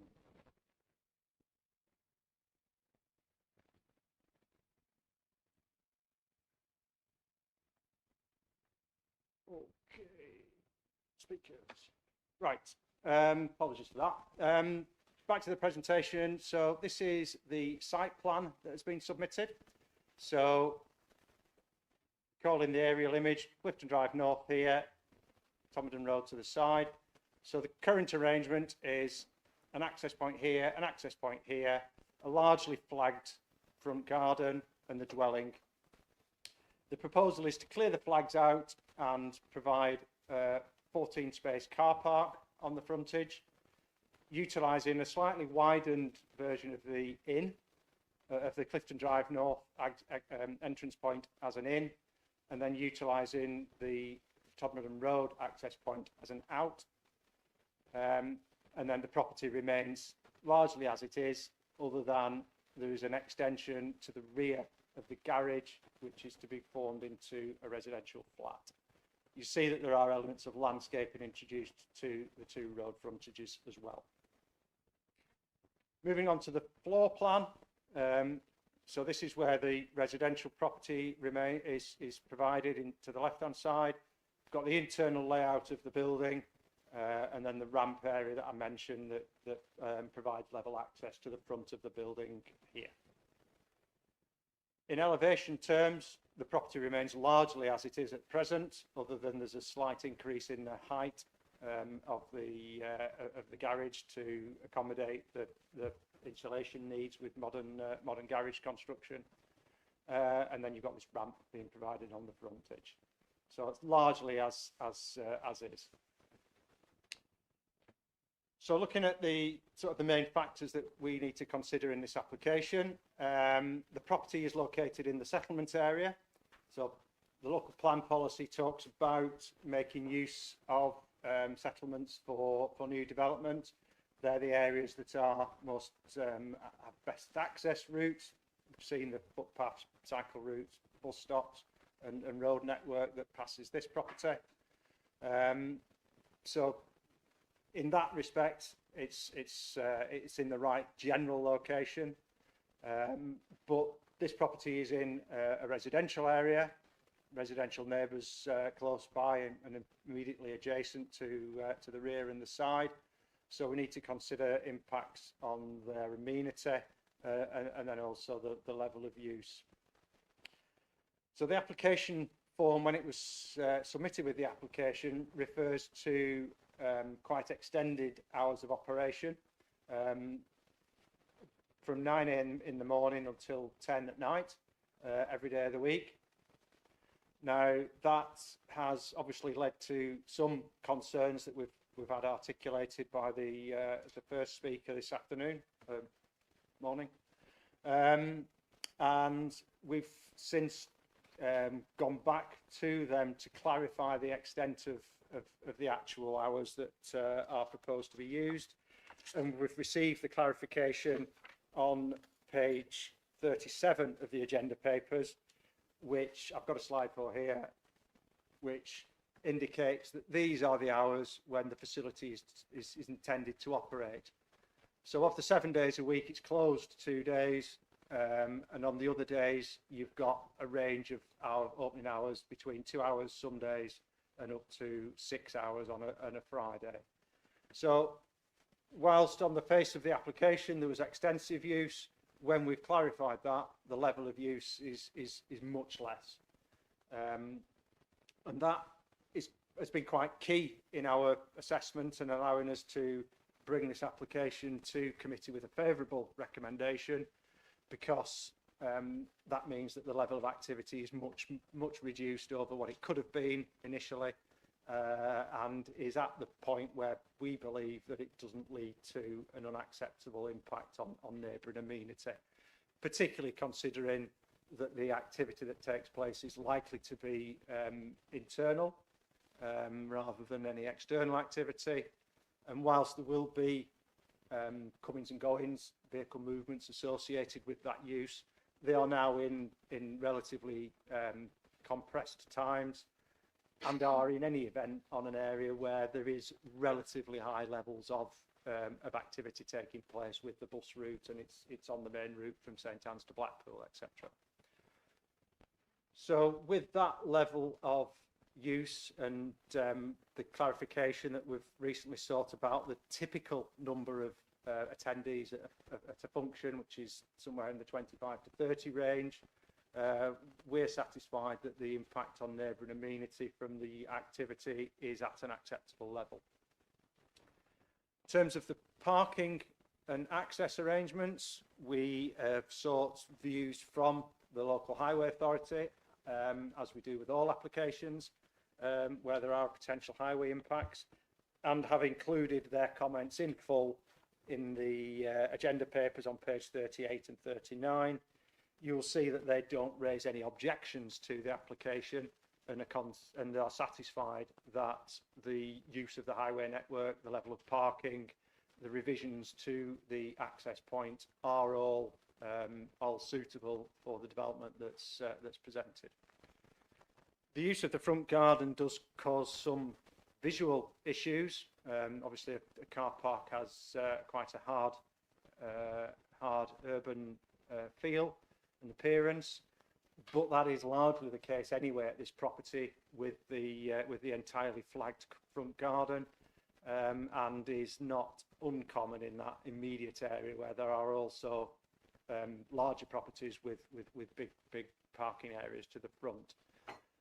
So we are satisfied with the parking arrangements, the access arrangements, and the visual implications of those parking arrangements.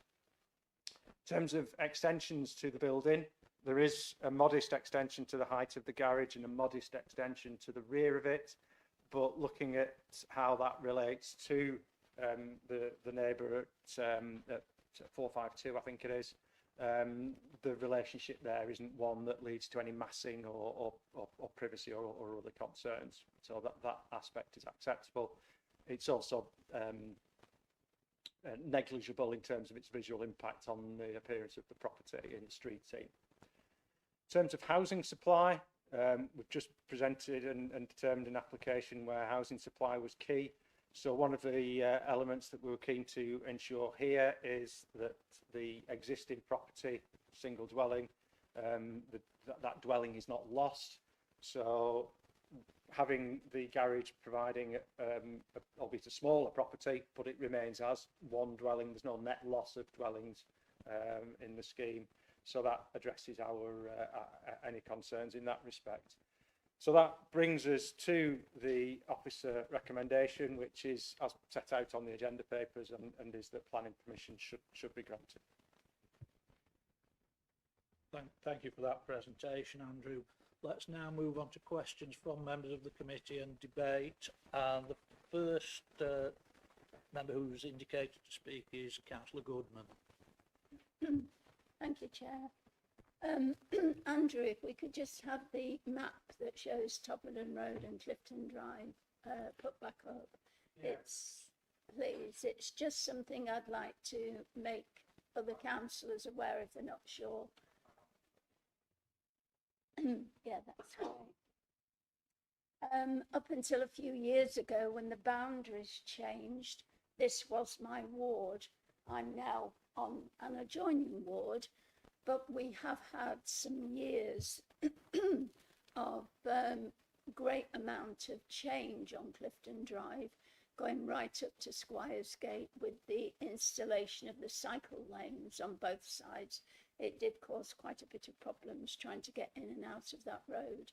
But just as a further interest to everybody, at that time, Todmorden Road is now, I think Andrew mentioned, a no entrance from Clifton Drive North.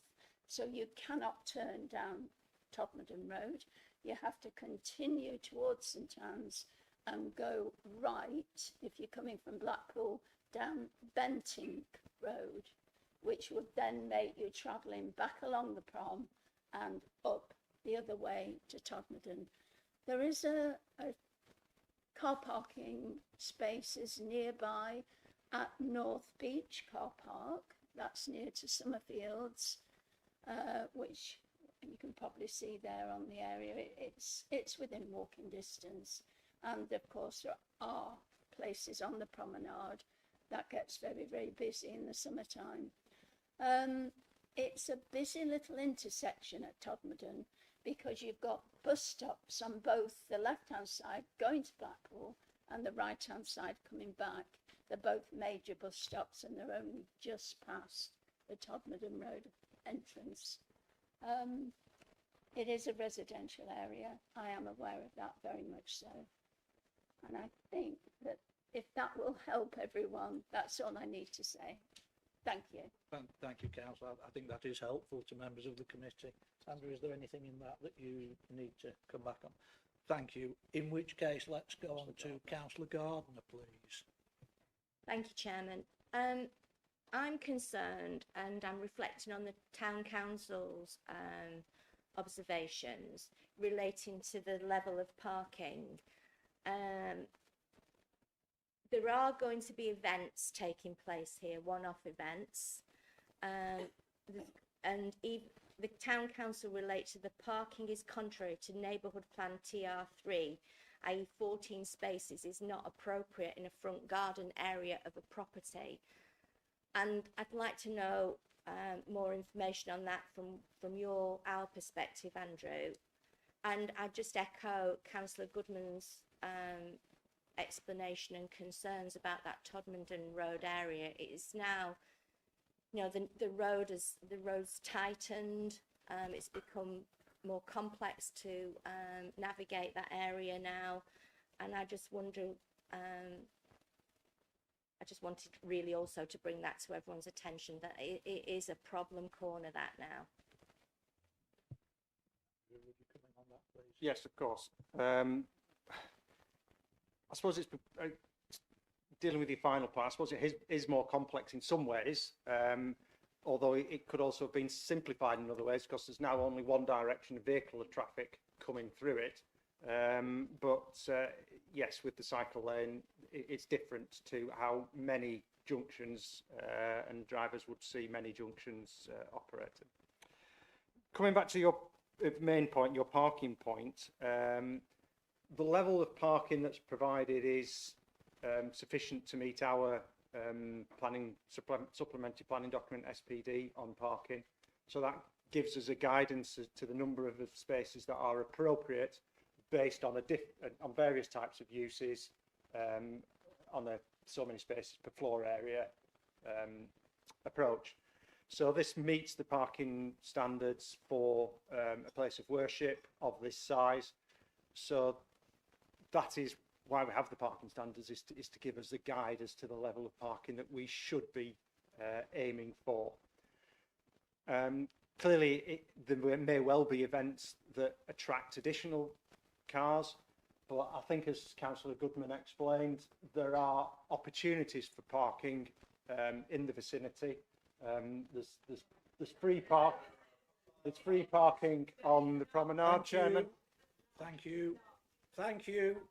There is free parking on the promenade, and there's parking opportunities at North Beach Car Park. The site is also. I will speak over the. Thank you. Can we please not shout from the public gallery? Thank you. The site is also in a sustainable location where you've got a bus route that is regularly served and has stops virtually immediately outside. You've got a cycle route. You are a walking distance from a reasonable residential population. So in terms of parking levels, very satisfied that is appropriate. The Town Council's concerns relate to the visual appearance of having an extensive area of parking on the frontage of a property. And I think that is a valid criticism. But it is a situation that already exists at this property, which has a large driveway, an in and out route through, and then it has a largely flagged front garden with 3 or 4 planters in it to soften that up. So in terms of the visual appearance in the street scene of you know, a sea of parking, that's not realistically the case, because the times when parking will be at high levels on the site are going to be very limited, and the times when that parking is not used, it's not going to be massively different to the situation now, where the parking area, the front garden to the property is driveway and parking flagged areas. Thank you, Andrew. Councillor Pittman, please. Thank you, Chair.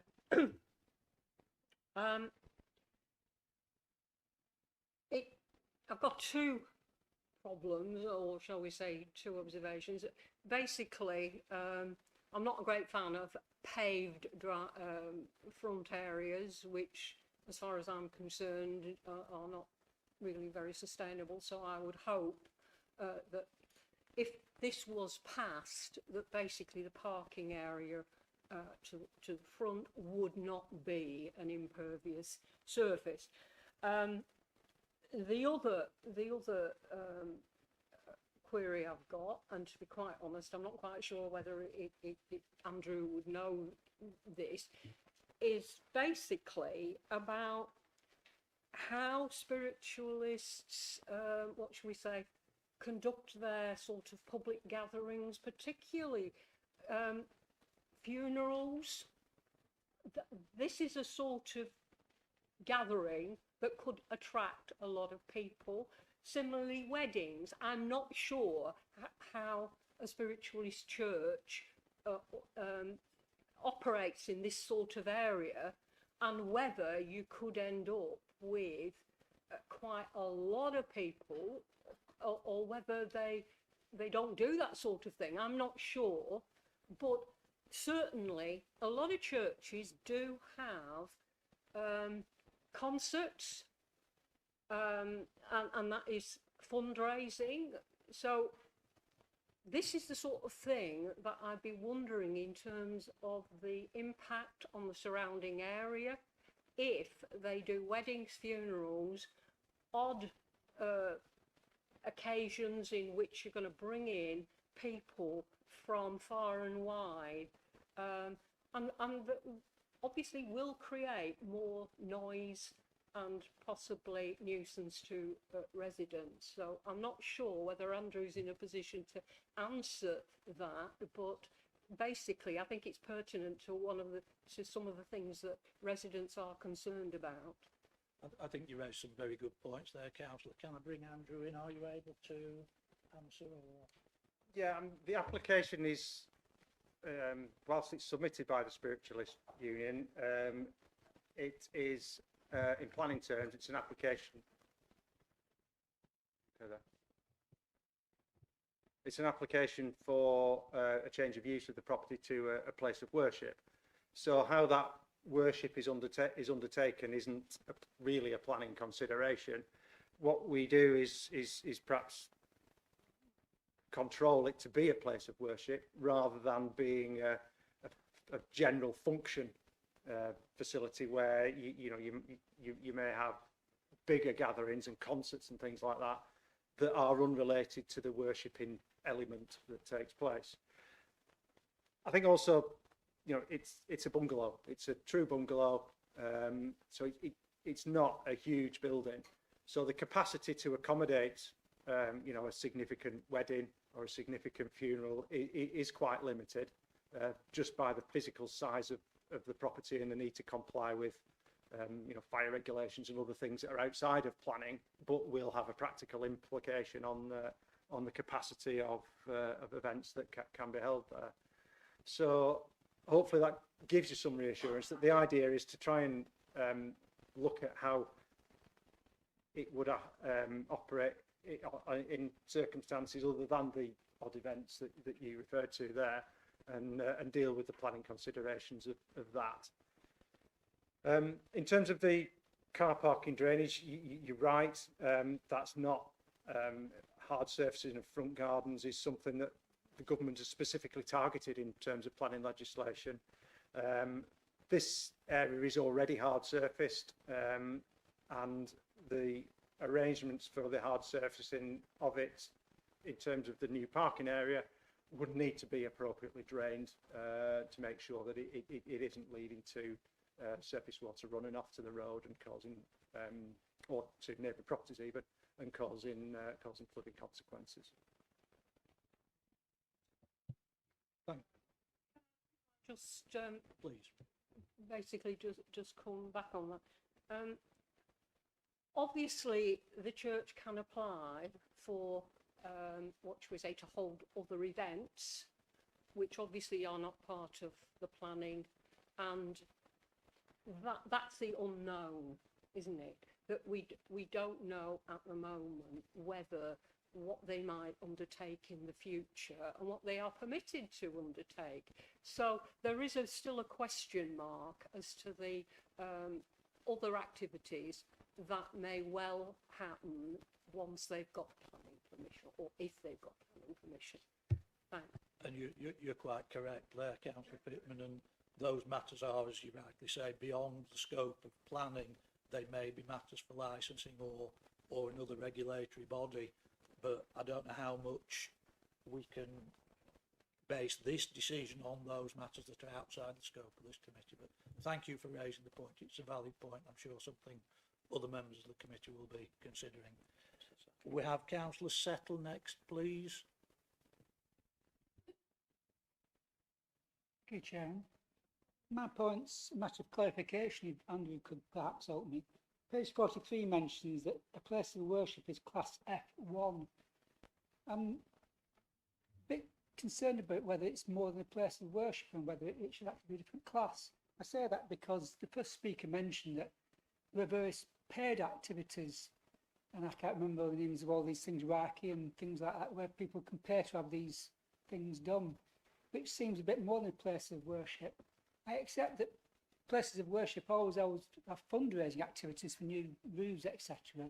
But regular paired activities seems more sort of like a commercial thing, and I was wondering whether there's any sort of rules regarding places of worship, whether they can cover things like that and still be solely places of worship, or they should be classed in the new classes, a mixed one, place of worship and a commercial enterprise.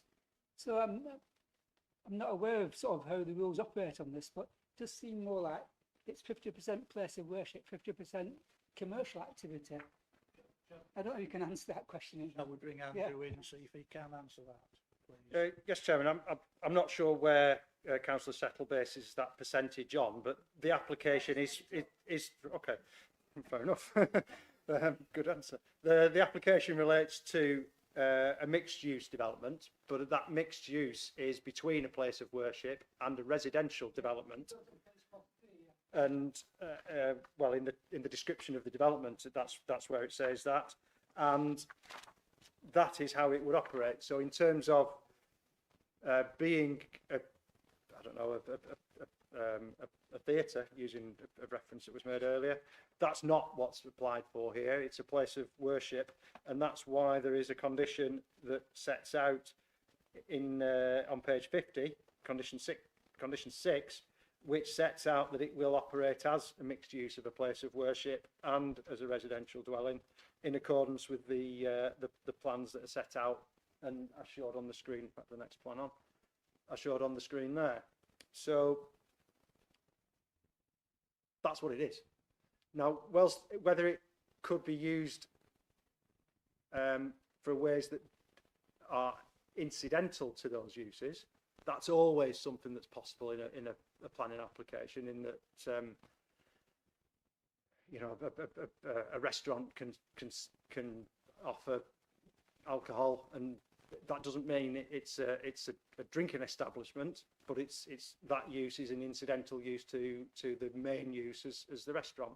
So that could occur here, But that would be something that we would look at, if it were to arise, that would be something that we would look at as, you know, as whether it's a factor and degree it's materially changing the use of the property further down the line. But the decision here is based on this being a place of worship, because that's what they've applied for. Yeah, well, I think you've answered it, and I was saying it's because, as I said, the first speaker mentioned that there are planned, paid-for activities, which makes it more of a commercial sort of facility. I was wondering whether it becomes a three-way split between a place of worship, a house, and a commercial facility. What you seem to be saying is, well, if that did happen in future, you'd sort of have to think about it. But all I was saying is that the first speaker was saying that it already does happen.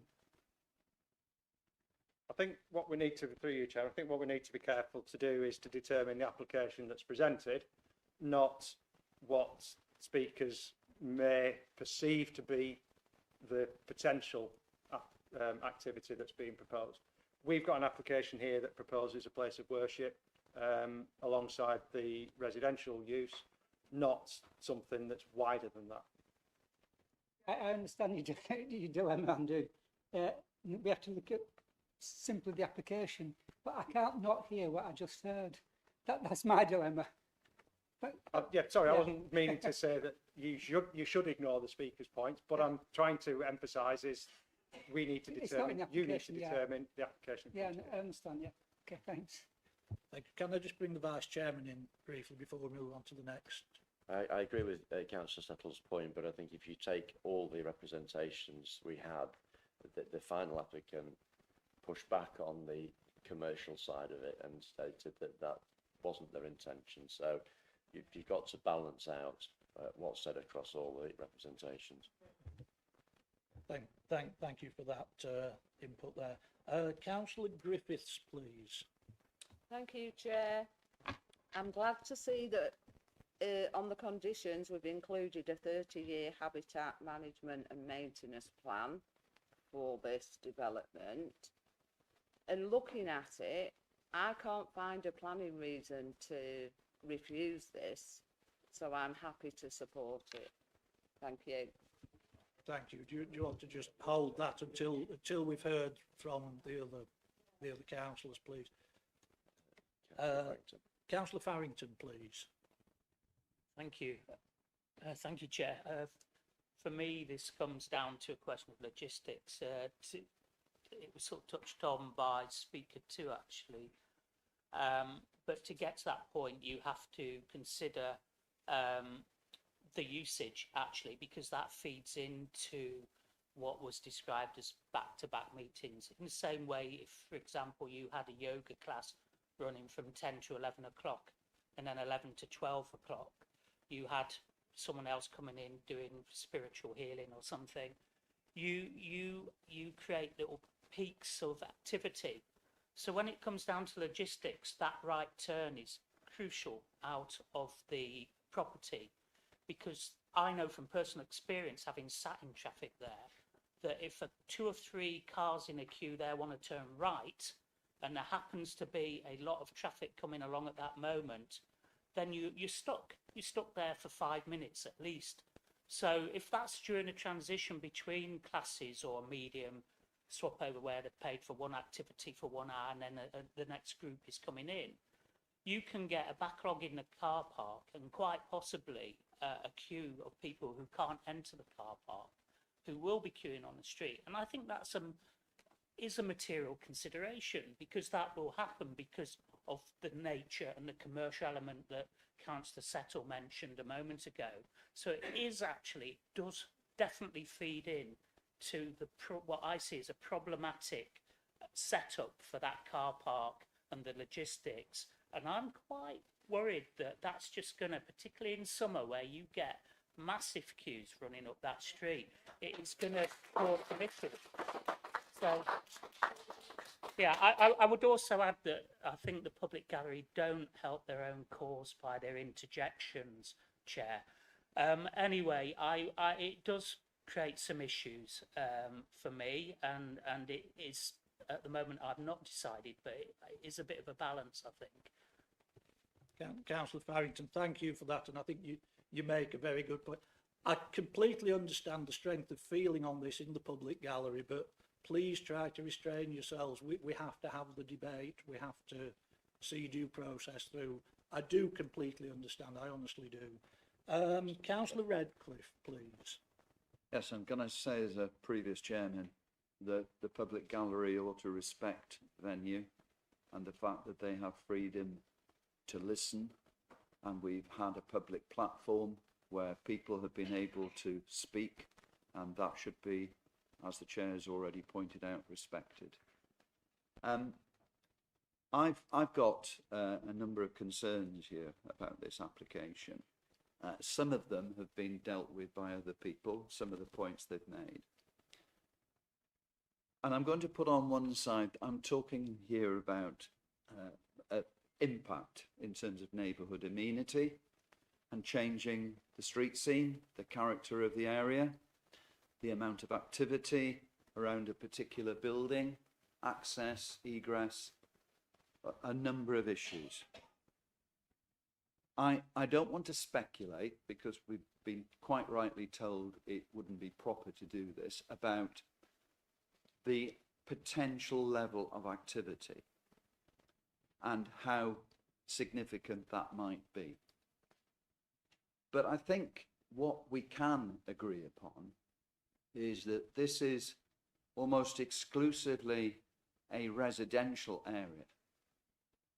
And we're basically putting a place of worship in the middle of a residential area. Now, many places of worship are placed in residential areas. But this particular bungalow, people are used in this area, and I don't live too far away from here, so I know it very well.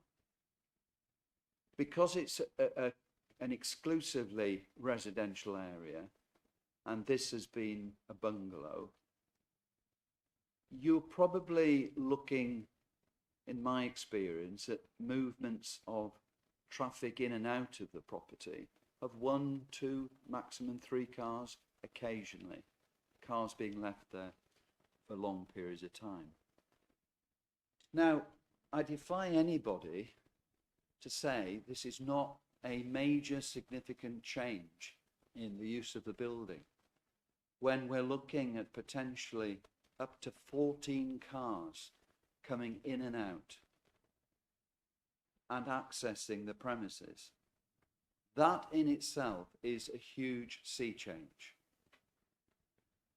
I'm quite sure that the congregational element of this particular place of worship, Spiritualist Church, would behave respectfully, quietly, but you are still talking about a reasonably large number of people coming in and out, congregating, meeting, and then coming and going away from this particular location. And that again will present a very different scene compared with a quiet domestic property.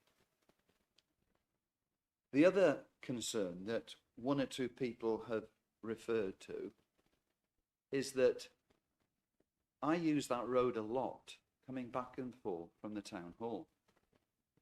And I've noticed there are days when if you are trying to get out of that property and turn right, which is the way you would have to go, the traffic is tailed back right up to the North Promenade. Now, of course, that will also occur when you're trying to exit Todmorden Road. I regularly have to wait for somebody to give way and let me in because the levels of traffic have increased in recent years. So we're looking at a number of changes that are going to change the character of that area. And so therefore, I'm troubled by this particular application. But I'm also applying planning rules and planning instincts, and it's a difficult one. But whether we speculate about higher use, social functions, which may or may not occur. I'm talking about even if it's only used in the way that this report characterises, it is a major impact on the local community. And I do ask councillors to think very carefully about the points that I've made. Thank you. Thank you very much for that, Councillor Egley. Do we have any more questions or points for discussion? Councillor Nixon. Thank you, Chair. The in and out to me it appears to be a problem for vehicular access in and out. But would it be easily solvable by you have one way in from the Todmorden Road? You have to go in from that side and you have to come out onto so then the hold up will be an internal hold up on the car parking area. So just waiting for a break in the traffic on Clifton Drive, and it doesn't block Todmorden Road up because you're just going into the property. That would seem a more viable option to me. Yeah, I mean, I'm sure that's how the property would operate. Yeah. I don't know whether we could put that on as a restriction and make that be the way it is. I don't know. Maybe we say you have to enter the facility via Todmorden Road and exit via. I don't know if we could put that as a restriction. Oh, sorry, I misunderstood you. I'm sure that the property would operate with access from Clifton Drive North and exit onto Todmorden Road. No, I think it'd be better the other way, because it seems to be Todmorden Road that's the issue, isn't it? The problem of the traffic backing up to the promenade. So would it not be better that you have to go round yourself, go in via Todmorden Road, and then any waiting is in the car park, with people having to wait to exit the property? Sure. I would advise against trying to impose conditions that require routing of that nature. This site will attract, if it was operating, this site would attract visitors who aren't familiar with the location, who will look at the address as being 454 Clifton Drive North and will approach from Clifton Drive North. So I think having the entrance from Clifton Drive North is by far the most logical and safe way of operating, because otherwise you would get people coming to the property and then not being able to enter due to signage or whatever it is that's at that entrance, and then being forced to try and find an alternative route to it on streets that they may not be familiar with. We've heard that there are times when there are levels of congestion in the area due to the proximity to the junction with the signalised junction. So I would advise against committee going down that route if that was to be a thought. I just thought it'd be up to the church itself to ensure that their visitors are directed the right way. It'd be in their best interests, otherwise people wouldn't go. I understand that it's a very upsetting issue for residents that they don't want it on the doorstep. Clearly, it's shown by but when something's a religious, a belief, are they not entitled to have that? And if that's where they're applying to have it, that's an entitlement that they have. And if they fit in with all the planning laws and regulations and everything is being moved to ensure that it works within the planning regime, it basically is what it is. Let's bring Andrew back in to address that point. Thank you, Chairman. Yeah, I mean, there's no tilted balance in favour of religious entitlement or anything like that. What we do need to do is look at, and what we try to do in the officer report, is look at the implications of the use, as we would if we were looking at the implications of a children's home, paddle tennis facility, a restaurant, whatever it is. So.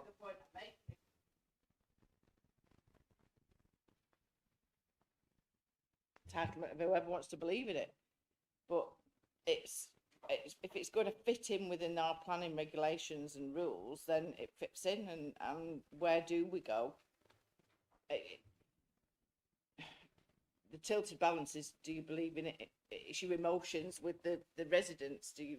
Yes, we do feel sorry, and there is a.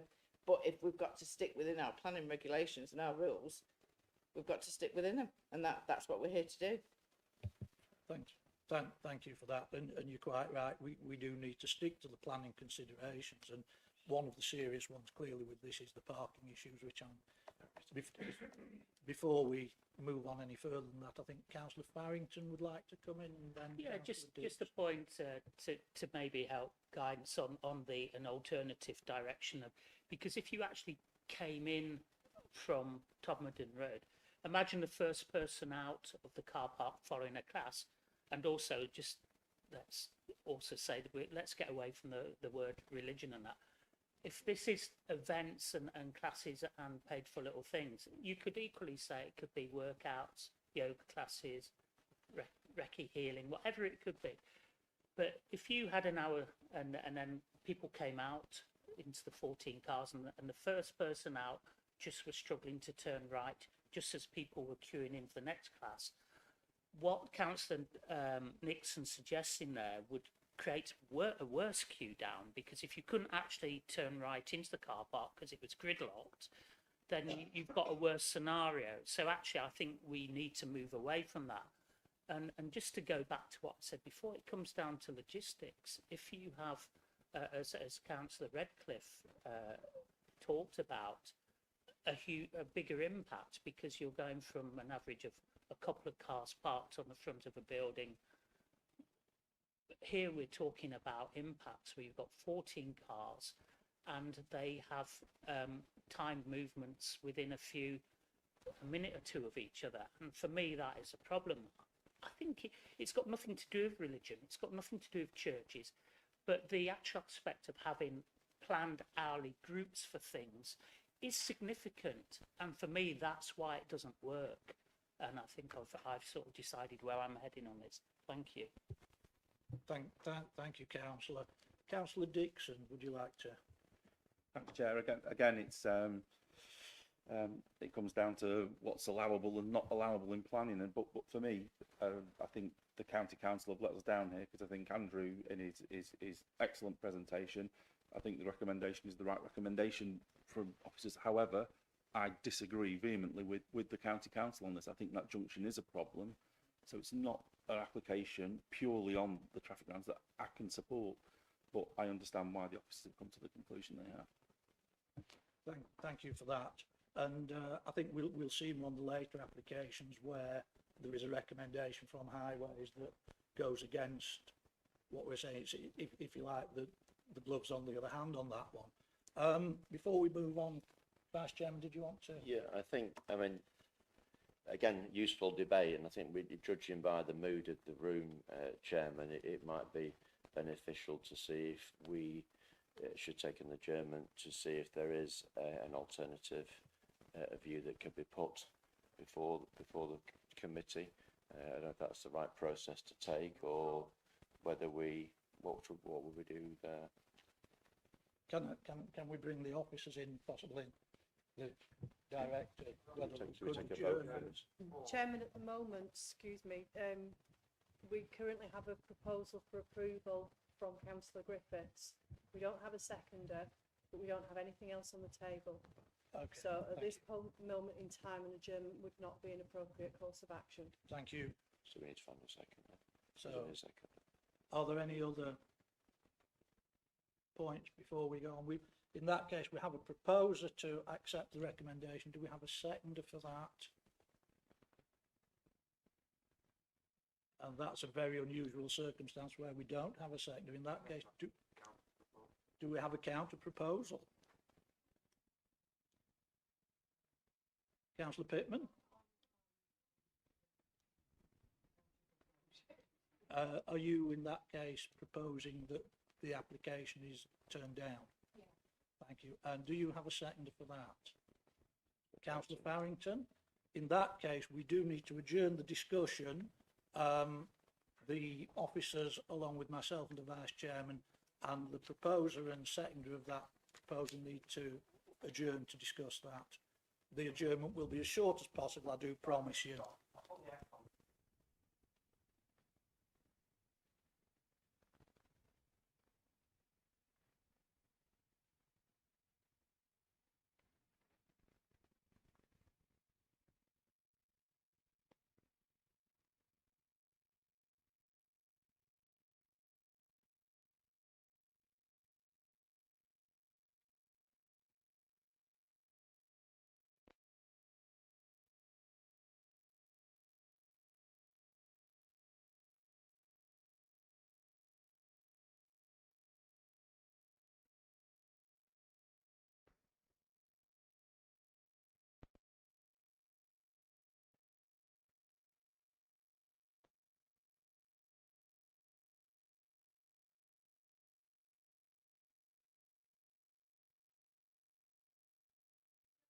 Right, ladies and gentlemen, a couple of minutes, please. The officers will be returning, and then we can move forward.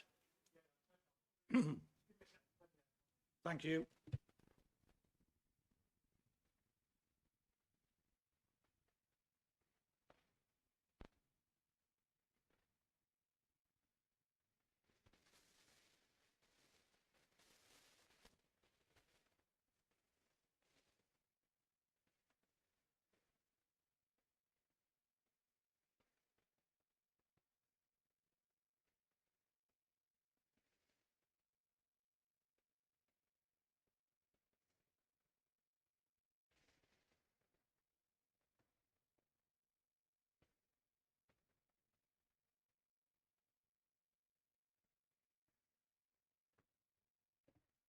Thank you, Andrew. Can everybody at the back hear the proceedings now?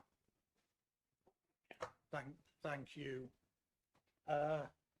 In that case, can I go back to Councillor Pittman following the discussion we've just had, please? Thank you, Chair. As a result of the discussion that we had, I wish to withdraw my recommendation for refusal. And I do have a seconder in the sense that I would prefer to defer for further information. Thank you. So you're proposing that we defer for further information, and you have a seconder in Councillor Farrington. Yes. Councillor Farrington, please. Yes. What the deferral will seek to achieve is greater clarification as to the operation and activities of the church. And again, I move away from the point of religion. I'm just talking about pure logistics here for the avoidance of doubt. So, and how that would materially affect the junction pinch point, that evidential stage, if it's proven, and I'm not going to prejudice any outcomes, if it's proven that we think that there is more potential for issues, then I would suggest that we then reapproach Lancashire County Council Hideways and ask them, in the light of more evidence, to reassess, and again without any prejudice the outcome there. So that is the reason for the deferral. Thank you, Chair. Thank you, Councillor. I think that's clear. Do the officers need to come in on that, or are we happy? We're happy at that point.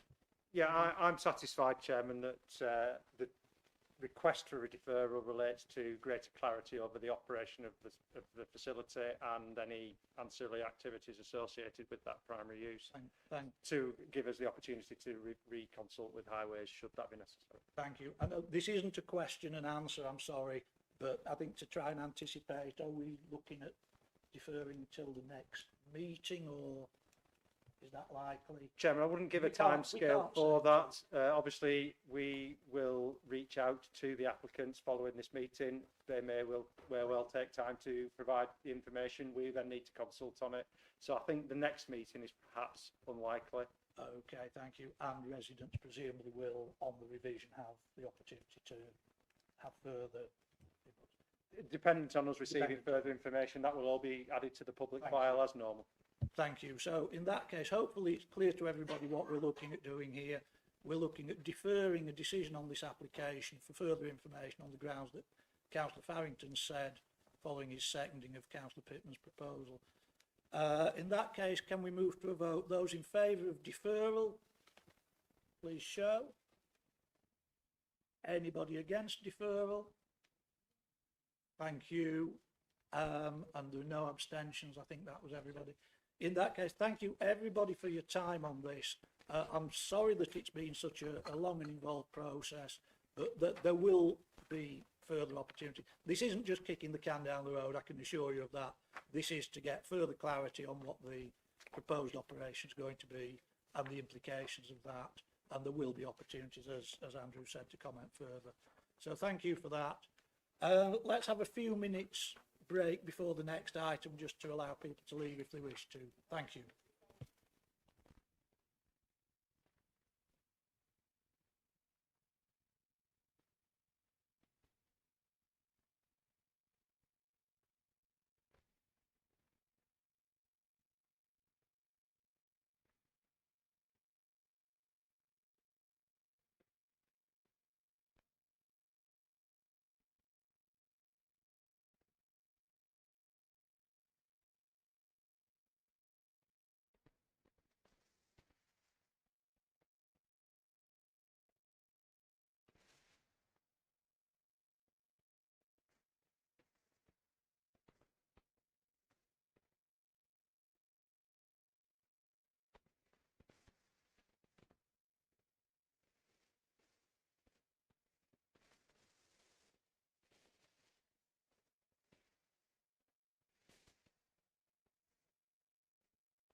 I'm not doing ties. I'm afraid.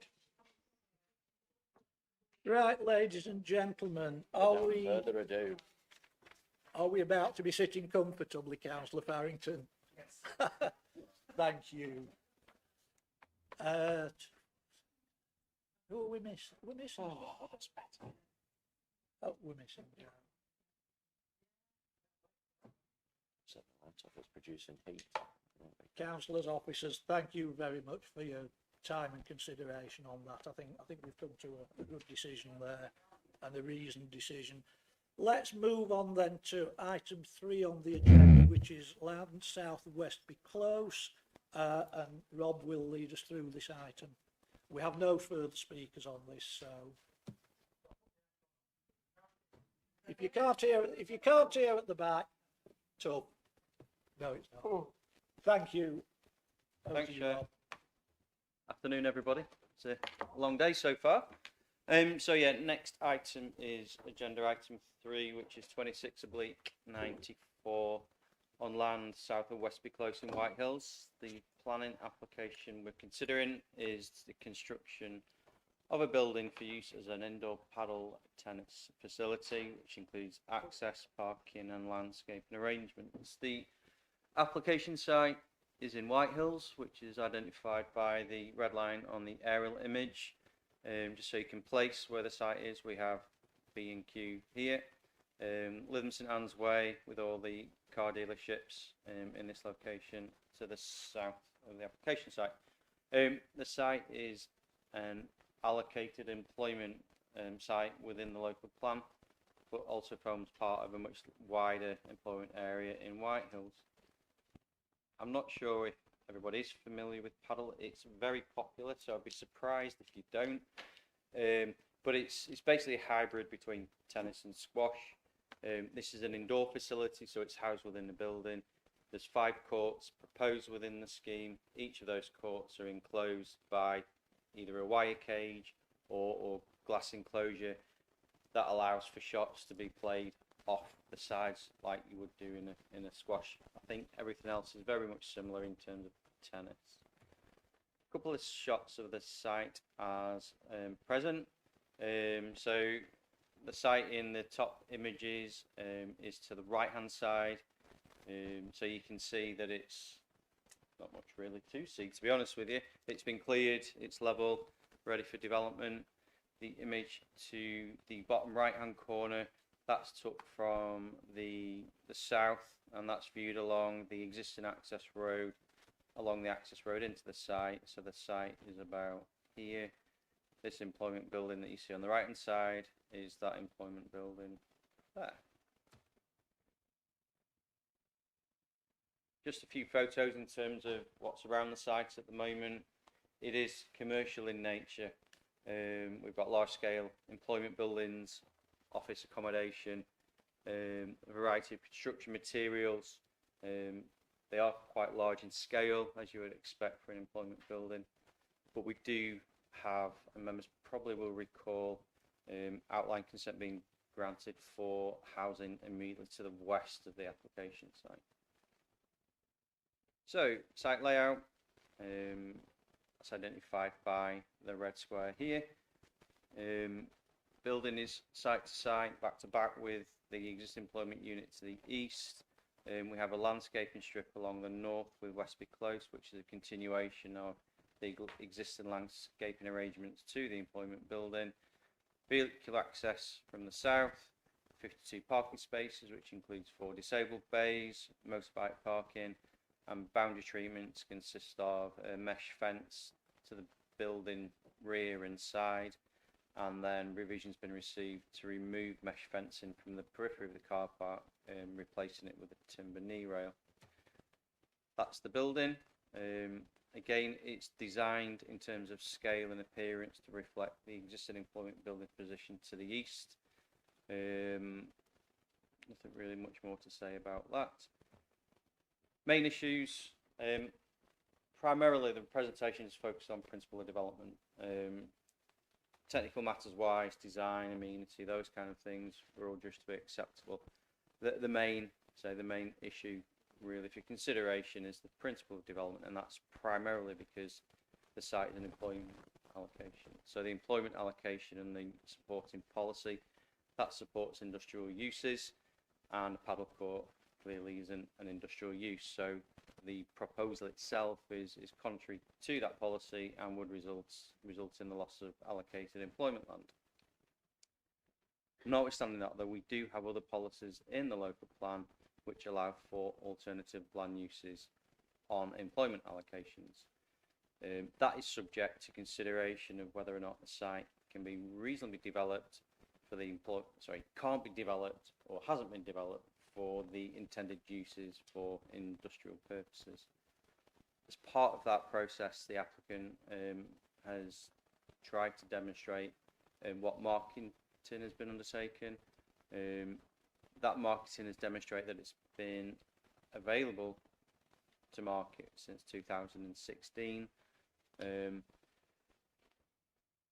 I myself, being local, know that that site has been also vacant for a considerable length of time. So the marketing that they've done, that would demonstrate that there isn't really a demand for the employment land uses that have, are intended for the site. But there are shortfalls in the applicant's evidence base which does undermine the marketing strategy. So policy GDA outlines certain criteria that the applicant must comply with to ensure that appropriate marketing has been undertaken. And in this circumstance, the marketing is devoid of marketing values or confirmation of whether or not offers have been made and rejected.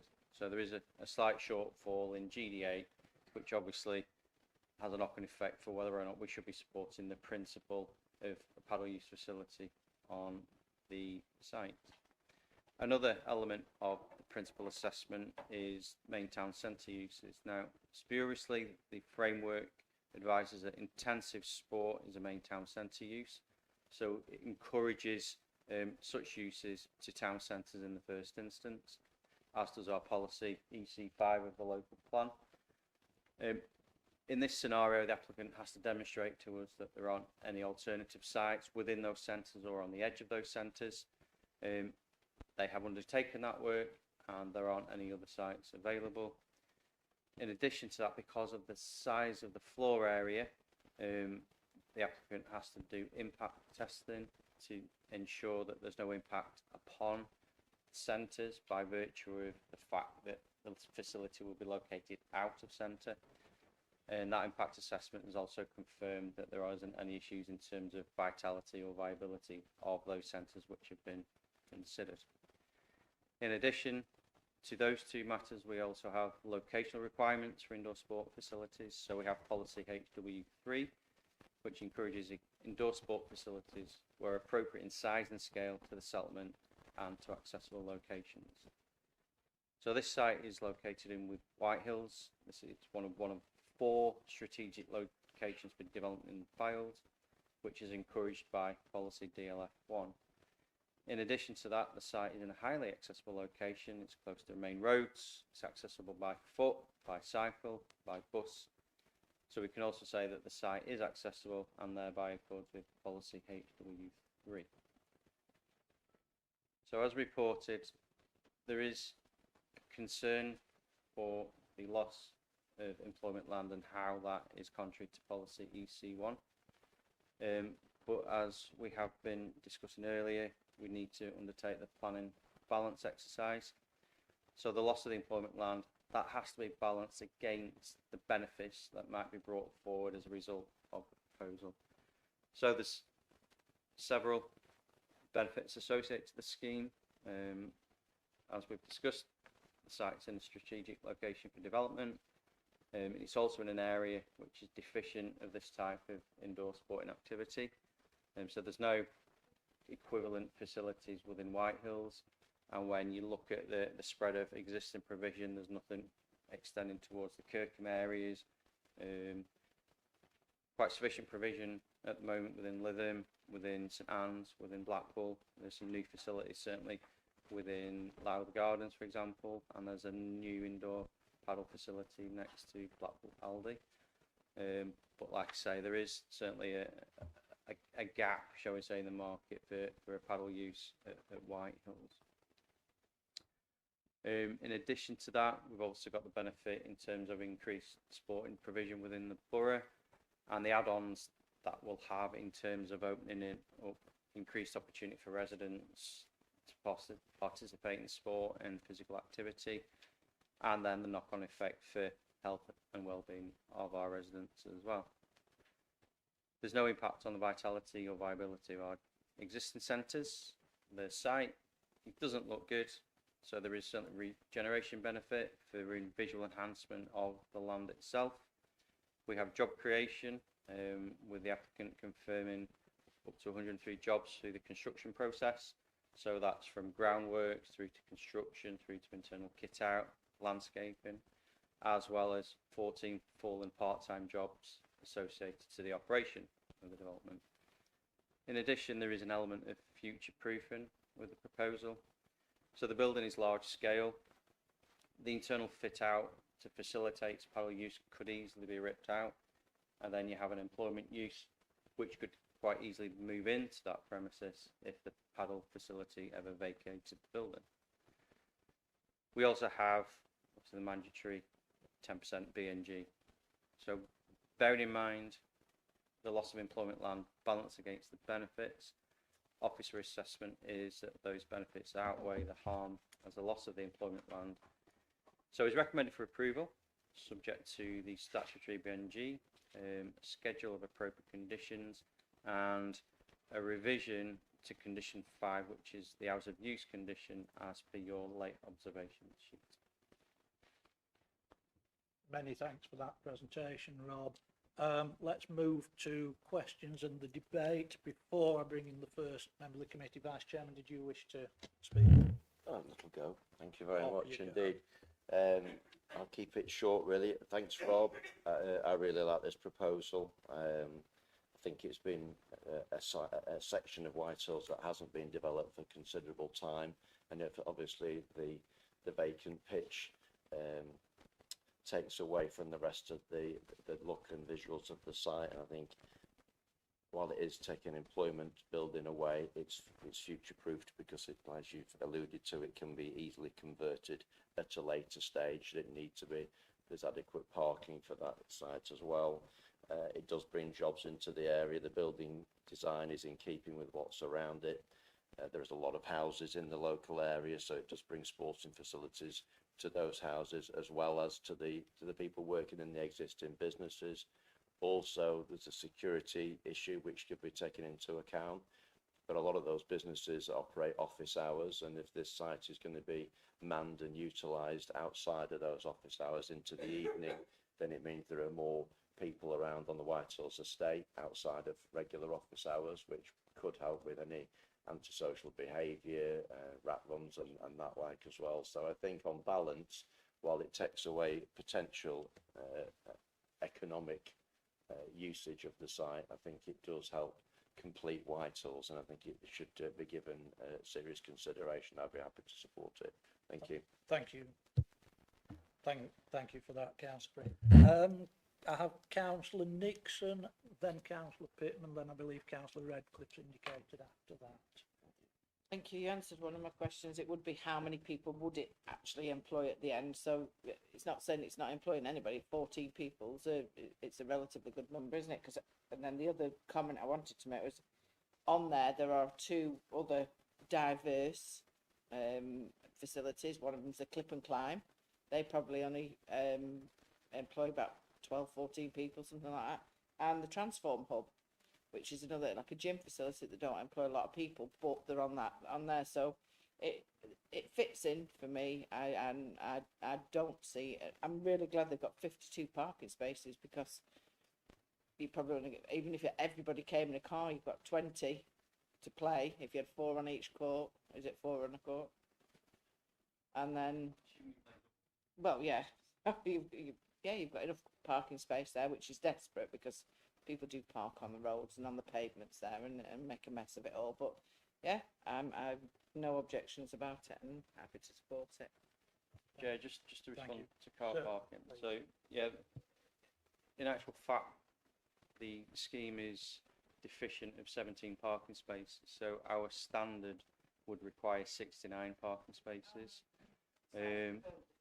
Yeah, but bearing in mind, like you've mentioned, councillor, the fact that they are double courts, so you could have 20 players at any one time, plus you could have 20 players waiting to play at any one time, so maximum you could have 40 players in the building, plus you've got staffing requirements, so when you get 52, you're not too far off really.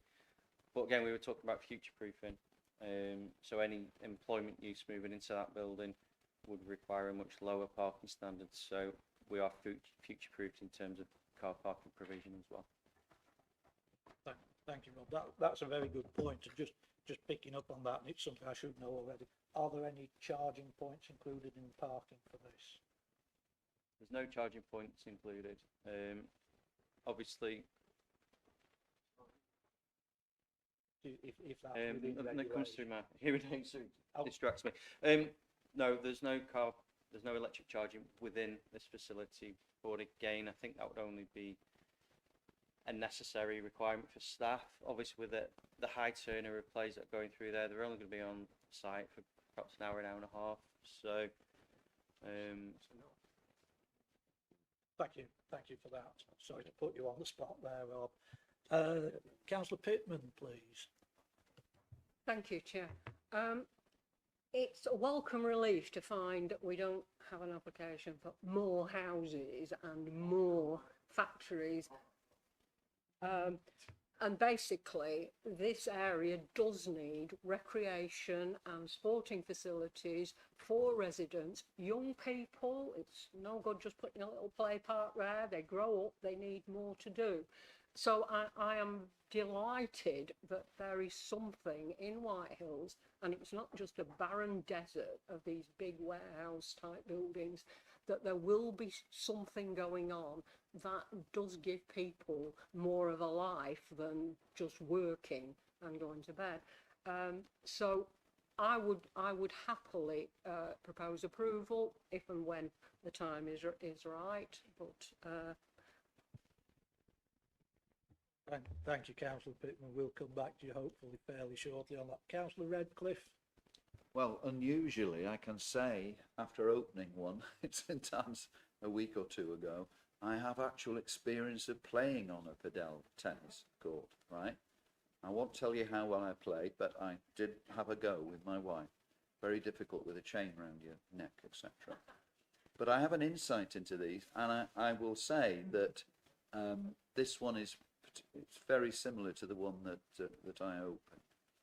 And I like the fact that even if, and I'm sure this will be a very successful venture, and all the reasons you listed, Councillor Evans, in terms of the benefits there and the officers as well, are well proven, that physical fitness, good for mental health, etc., youth groups, all sorts of groups will be able to access these courts because they've got, I noticed the hours have been changed, haven't they, to 6 o'clock, I think, in the morning till 11 and everything.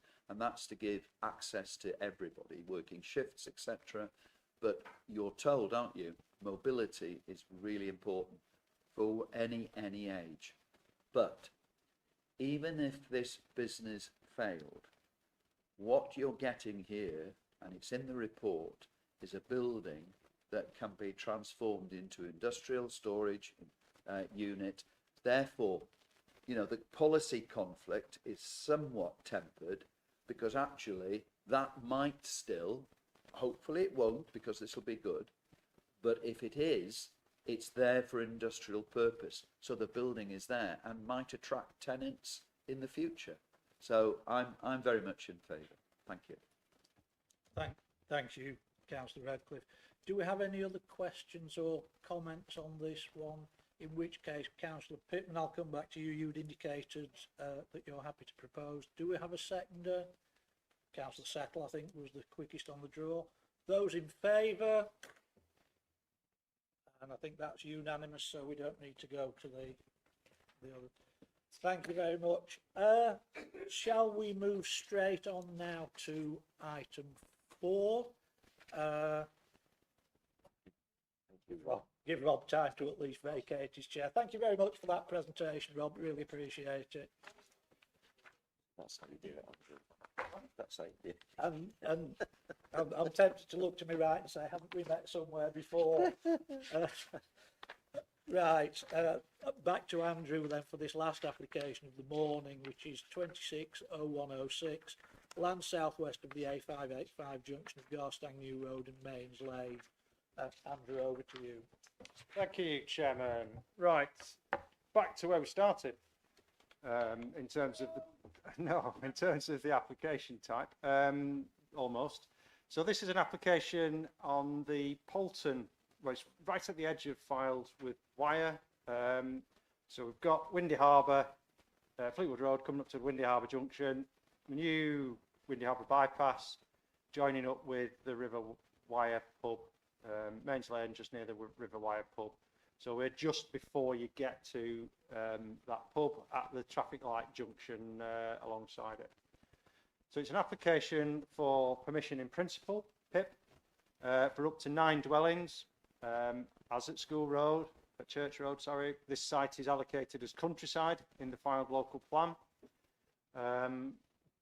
So it's contrary to that policy, but because of the housing supply position, the tilted balance arrangement, we need to look at this application as to whether there are any significant harms that would override the benefits of delivering housing.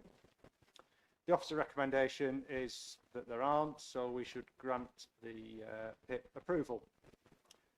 Should have mentioned that the Parish Council have objected to the scheme on the basis of concerns over the access point, more of which later. So just to put a little bit more context to what we're looking at, so that's the bypass coming in, that's the old route of Mains Lane, that's the River Wyre pub, that's the petrol station just before it, and the application site is this part of a field that has an access point to the signalised junction, and then opens out and it falls away in level down to there's a brook that forms the actual boundary between Fylde here and Polton and Wyre over here. Main Dyke, actually. It is there.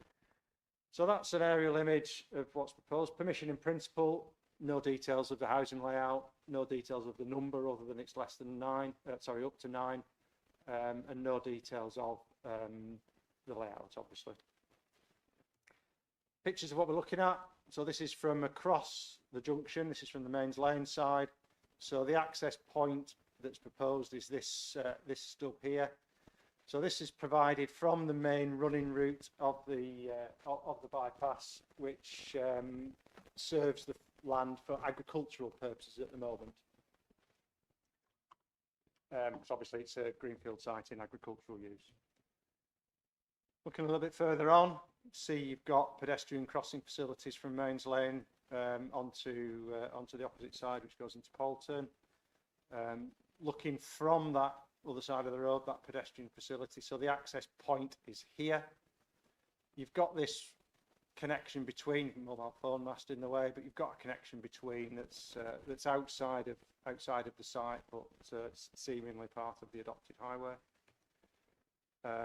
That's a look down the bypass, and that's a view into the application site. So the application site's in the foreground, and the properties in the distance are those within Polton, in Wyre Borough, as the field falls away, and it's just the nearest part of the site that we're looking at, and that's just turning around to the left. So this is the slide that I put in the first presentation today, which explains all about this explains all about PIP applications, permission in principle. So it's the lightest touch of planning applications. So we're just looking at the principle of the residential development and whether it's suitable in location, land use and amount. Everything else, which includes the point of access, includes the number of dwellings, includes biodiversity net gain, includes ecology impacts, includes the layout and design of the properties, That's all for what's called the technical details consent stage. So that's for another application that comes to us to be determined should this approval be granted. So we're looking at whether it complies with the local plan, whether it's a suitable location, the impact on the character of the appearance. There's a technical issue about habitats development because you're near the estuary here. You're looking at the impacts on the highway network, and we're going to look at flood risk and other things like that very briefly. This is the slide that I presented earlier. So this explains that we have an out-of-date housing land supply. We can't deliver the 5 years required by the NPPF. Therefore, we need to apply the tilted balance and look at whether the adverse effects of approving housing would significantly and demonstrably outweigh the benefits of that housing. So I won't go through that in any detail because I did earlier. So first thing, as it's Weeton, look at the sustainability of the location. Looking at a 10-minute walk time, you've got the facilities in Poulton within that time frame. So you've got a shop at the petrol station, a couple of pubs, primary school, and then you've got the bus stop that allows you to get elsewhere. So I think we have to accept that whilst there aren't services in Fylde that are accessible, there are services elsewhere within that travel time that are accessible. There is a query in that there's no footpath, going back to that picture with the mobile phone mast in it, so there would need to be some arrangement to provide that footpath, but that does seem feasible given the amount of space that's available to do that. So I think we're of the view that, or we are of the view that the site is within a sustainable location for services, particularly given account of the scale of the development that's proposed, which is up to 9 dwellings. Then look at the character of the appearance. It is a countryside site, it is rural, it is in or available for agricultural use. I think obviously it was very boggy at the time that Matthew visited, but looking at the location, you've obviously got quite a lot of urbanising features around there in terms of the settlement of Poulton. You've got quite a lot of development at Mains Lane, and you've obviously got the bypass now that is quite urban. So it's not rural in terms of a pleasant rural typical Fylde environment. It's got that more urban feel to it. The officer report goes through this in a lot more detail, but given that we're talking about a relatively small number of properties that are clustered around the existing junction, which is quite a big junction, we're satisfied that it doesn't lead to any harm on the character of the area. Also, final paragraph there talks about density. Again, it's less than the 30 target at 9 dwellings, but again, you're in an area where you are outside a settlement. Mains Lane isn't particularly dense in terms of the level of accommodation that's provided per square hectare. So that's acceptable, we believe. There's an issue where you've got a PIP proposal, permission in principle proposal, close to designated sites, and this is close to the River Wyre, but in this case that's been satisfied, so I'll not go into any more detail on that. What I will go into more detail about is the highways. You'll see from the agenda report that there are comments from National Highways, who operate the highway network in that location because the bypass is part of the strategic network. They've raised objections to the application on those 5 grounds that are bulleted there. which I'll run through briefly. The first is that the proposal for putting housing on this site was discussed at the time of the development consent order for that development was put forward, and the inspector decided that that wasn't something that was acceptable, so that proposal was rejected, and that's why the access is there for agricultural purposes only.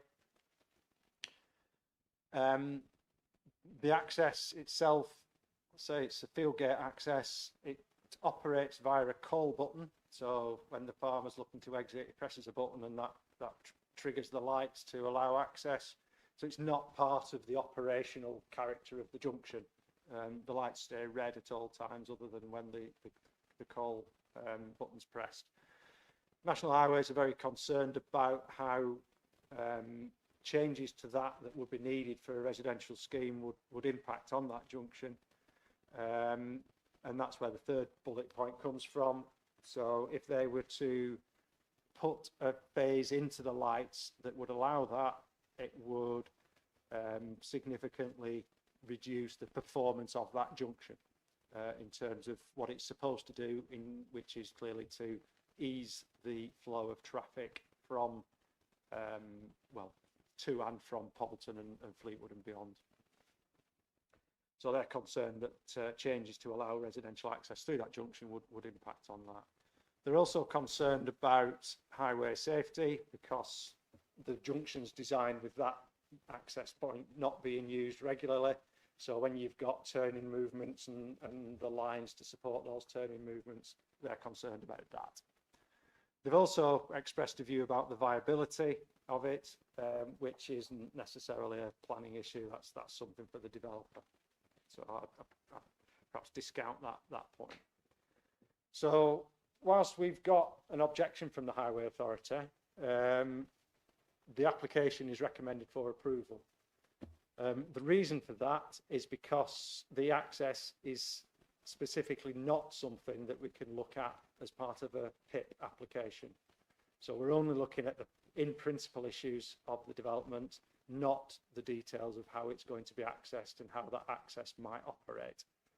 So whilst it may well be the case that there are merits in the objections that the National Highways have raised, they've raised them at the time when we can't take them into account.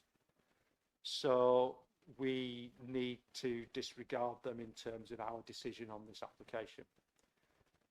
If this is approved and if the technical details consent application is made, we would then consult National Highways again. No doubt they would raise those comments, and at that point we would then be able to take them into account, but we can't now. Briefly looking at other matters, the site's outside, despite the bogginess on that picture, it's outside the high-risk flood zone, and there's no flooding concerns. Biodiversity net gain is another thing that can't be dealt with at the PIP stage, so that's also for technical details consent. There have been some comments from the county archaeologist about the potential for there to be archaeological interest in that location, and that's something that can be covered again at technical details consent. So the recommendation makes a series of pointers as to what we would expect to be looked at technical details consent. So alongside the illogical things like the layout and the access will also include reference to archaeology to address the interest that's been expressed on that. So I've got a slide here that summarises all that, but I don't want to go through that because I think I have summarised it clearly enough, other than to say the application is recommended for approval on the basis of the tilted balance. Thank you for that presentation, Andrew, and a little bit of a paradox, I think, for members to wrestle with there over the highways matters, but as you've stated, they'll come in at a later stage. This is a purely in principle. Please bear that in mind when making your considerations. First councillor who's indicated to speak is Councillor Redcliffe, please. I'm glad to say that actually in the presentation all the questions I had regarding the concerns from National Highways and the junction etc It's not that they won't be dealt with, but within the scope of permission in principle, this isn't the right time and it will be dealt with. So I can withdraw those. I'm happy. Thank you. Many thanks, Councillor. Councillor Settle, please. Councillor Redcliffe's just covered my points, so nothing more to say. Thank you. I recall the song well, neighbours, neighbours, everyone needs good neighbours. Thank you very much, Councillor Settle. Councillor Nixon, please. Thank you. I'd be a bit loath to actually support it. And at the PIP stage, I use that road daily. It's horrendous on that junction. That is just an absolute accident no, I wouldn't support it under any circumstance. The highways are right. Okay, they will come in. They knocked a house down in that exact spot to build the damn road. Why put 9 houses there in its place? It just doesn't make any sense whatsoever to me. I couldn't. No. So it's a no from me. Thank you, Councillor. Again, bearing in mind this is in principle and that all those matters will be dealt with later, but that's entirely your consideration. Do we have any further questions or comments? Councillor Gardner? Yeah, thank you, Chairman.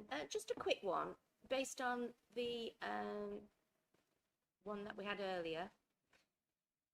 In terms of there being 9 houses there, seems a small number for a very large field.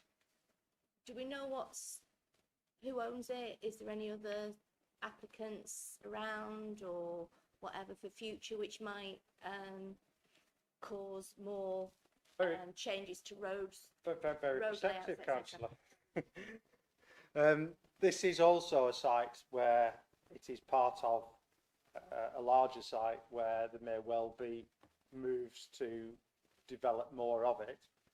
But this is a site that has, as I've explained, concerns with the access to it. And I suspect this application has been presented as a way of trying to draw out National Highways' position on that and allow that access position to be considered formally.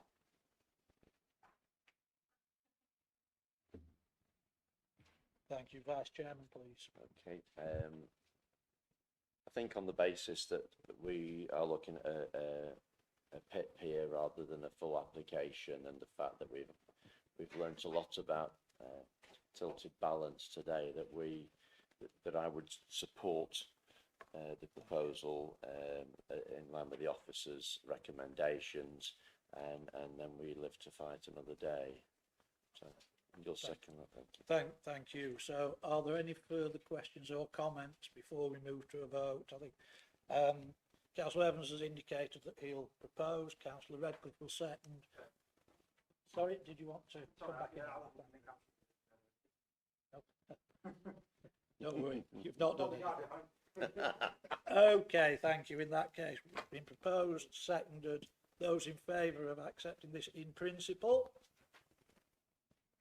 Thank you. Those against? Councillor Nixon, and there'll be no abstentions. In that case, thank you very much for your consideration on that item and all the other items.